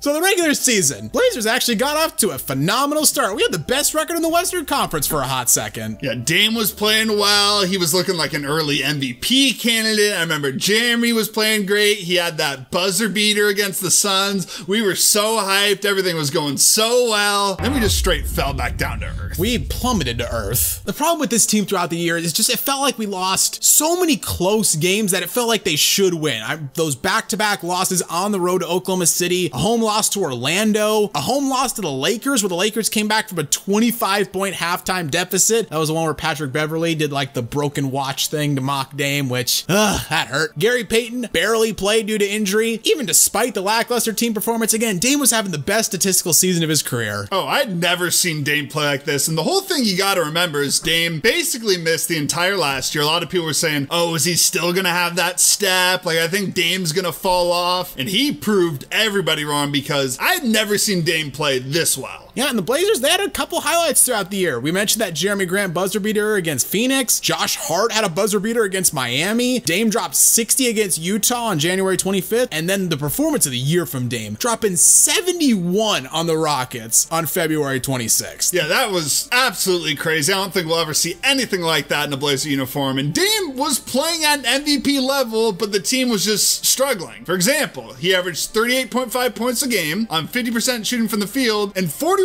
shooting from three in February, and we still went 5-6. How is that possible? I don't know. I watched the games and I still don't know. Right. We had some other positives, like Ant improved yet again. He averaged 21 points per game while shooting 38% from three. Shaden, dude had highlight reel dunks on the reg. He got Kuzma, he got Draymond, he got the whole Lakers team. Still, team was playing way below expectations at the trade deadline. And at the deadline, we made some moves, not to try to get better, to try to have more cap flexibility. We traded for Matisse Thybulle, which I do like. I like bringing in Matisse. But we sent out Josh Hart to the Knicks for Cam Reddish, Ryan Arcidiacono, and a Knicks lottery protected pick. And we also traded Gary Payton back to Golden State for Kevin Knox and 5 second-round picks. Well, I remember we went to that game. I think it was against the Warriors, but we were at the game and then just randomly Josh Hart is not on the court and I'm checking Twitter and Josh Hart just gets traded. Right before the game. Yeah, like 20 minutes before tip-off. I'm like, well, I guess Josh Hart's no longer a Blazer. That was tough. I loved Josh Hart as a Blazer. I loved him so much, but I think these moves, given the circumstance, were the right moves, at least at the time. Well, getting rid of fucking Gary Payton was the right move. God damn. Jesus Christ. Like, look, Gary came out like 2 months after he signed with the Blazers and essentially said he just signed with us for the money, which on one hand, okay, thanks for the honesty. On the other hand, it's obvious the dude was not invested in being a Blazer. There was the whole fiasco where he got traded back to Golden State and Golden State accused us of withholding information that apparently like he would be out for like months on end. Then he played like a month later. Yeah, and I don't know the whole story. Nobody's ever gonna know the whole story, but it kind of seems like that was just kind of bullshit on the Warriors' part because nothing ever came of it. There was like threatening of us losing picks one day and then just nothing ever came of that. Yeah, with these moves, the team did not get any better. And by the end of March, the Blazers had pulled the plug yet again. We lost 15 of our last 17 games and we finished the season 33-49. Another incredibly disappointing season. But again, you gotta give us credit. We are really good at tanking. We're great at tanking, but we wanted to win. This season hurt more than the previous one though, because like when the season started, there was so much optimism. We had that 10-4 start. We were looking like, okay, we got Dame, Ant's playing well, Jeremy was playing well, the team was clicking under Chauncey's system, and then everything just fell apart. The new additions made the team a little better, but not that much. And like with Chauncey, I still don't really know if he has what it takes to be a head coach. I will say he's never really gotten a fair shake of it. Every season he's been a head coach, we've been like, yeah, Chauncey, you got to tank. Yeah, the season prior, we were bad and it was like, yo, maybe this is just an outlier season. Dame was injured, he had the surgery and everything. But this year we were supposed to be good and we weren't. And we were just desperate as hell at this point because obviously it seemed like Dame was getting closer to requesting a trade. We needed to pair some star with him and everyone in the league knew that we were desperate as hell. So we were in a really tough spot at the end of this season. The 2023 NBA offseason, this is going to be an offseason that is going to live in infamy for Blazer fans for a while. Anyway, draft lottery. Blazers were projected to get the 5th overall pick, but we landed the 3rd overall pick. And again, just like last year, the assumption was we were going to trade the pick for a veteran. However, various reports surfaced about the Blazers' intentions. Some said the Blazers had promised Dame they would trade the pick, or at the very least they'd heavily implied it, and other reports came out saying that once the Blazers moved up to 3 from 5, trading that pick became a lot harder to stomach. Well, the problem is, I don't think you can trade a guy like Scoot Henderson for, what, Siakam, or you can't really match Scoot Henderson's value because I love Scoot. I think his upside is insane. He could even be better than Dame one day, so you can't be trading Scoot Henderson for Siakam or some dude like that. Yeah, I mean, we didn't trade the pick. Like you said, we took Scoot with the 3rd overall pick. We also picked up Chris Murray, who's the brother of Keegan Murray, with the 23rd pick, and we picked up Rayan Rupert with the 43rd overall pick. Dame, very understandably, not thrilled with this. No, he wasn't, but we locked up Jeremy Grant to that massive contract. 5 years, $160 million. We'll see how that pans out. We'll probably end up trading him in like 2 years. And it was like, is Dame really just gonna stick with this team after we do nothing and we basically lied to him for 2 years? And the answer was no, because shortly after that, he would demand a trade. The day finally happened. That was the day after we locked up Jeremy. We made a video at the time on how we felt about it, and I feel like some people might have misunderstood a little bit how we feel. We know it's the right decision. It's the right decision for Dame, and it's the right decision for the franchise. But Dame has essentially been the Blazers for 10 years. Like, even though this is the right thing to do, it sucks. Yeah, he's been with us for so long. He's led us to the playoffs, the conference finals. I know for some teams, like the conference finals, like, why are you excited about that for? We're a poverty franchise. To us, it's a big deal. And it just hurts because you've watched this video, you know what's going on. We never gave the dude a fair shot. We never took just one risk to help him out and say, hey, we'll pair you with another superstar. Let's see if you can make it happen. We didn't do anything for this guy. Not only did we not pair him with another superstar, we didn't pair him with another star. No all-star, no all-NBA player, no defensive all-NBA player, no nothing. I'm most improved and that's it.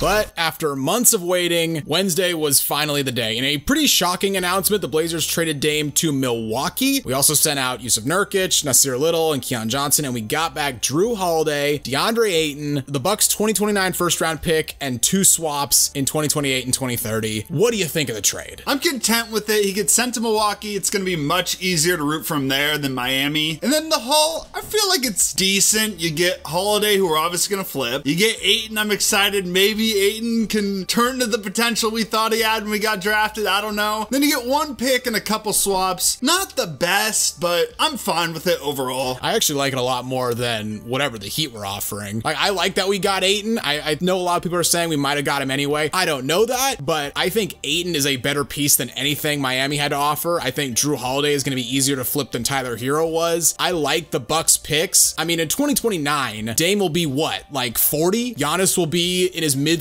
Same thing in 28 and 2030. I mean, that team's going to be blown apart. They might be the worst team in the league at that point. They might be completely rebuilding, and we'd have their first-round picks. So I like the trade. It's going to be really awesome to see him and Giannis play together. That was always the player that we coveted. We wanted Giannis to come to Portland, but Dame going to Milwaukee, we got a pretty good haul back. I'm fine with it. Yeah, I always love Giannis. I always like the Bucks, so adding Dame, it's going to be easy to root for him. And then when he comes back, that's going to be a special night. The ticket's already like $200, so we're going to be paying out the ass for those, but we will be there. Oh, 100%. I'll gladly pay whatever it costs. Doesn't matter. Even through everything though, like all the years where we didn't get him help, you know, didn't get him other all-stars, refused to take a risk, you know, he was always there. He gave us a ton of great memories, and as painful as it is to see him leave, like, I'll always be a fan of his. I'll always be cheering him on, and good luck in Milwaukee, Dame, because you really mean the world to Blazer fans. The memories will live forever. 2 buzzer-beating playoff series winners. Both that we were at. Both of them, just the iconic games when he would just start torching teams. I'll never forget those. I hope he wins a chip, and I hope he comes back to Rip City one day. Do not doubt it. He's coming back home. We love you, Dame. Good luck in Milwaukee. That is the video, guys. This one took a long time to make, and if you couldn't tell, it has a little bit more of a deeper meaning to Ben and I than most of our other videos. So if you enjoyed it, we would really, really appreciate it if you could give it a like, give us a subscribe, all that. Thank you all for 40,000 subscribers. The opportunity to do this is one of the best things that's ever happened to us, and we ain't going anywhere. So see y'all on Monday, guys. Thanks for watching.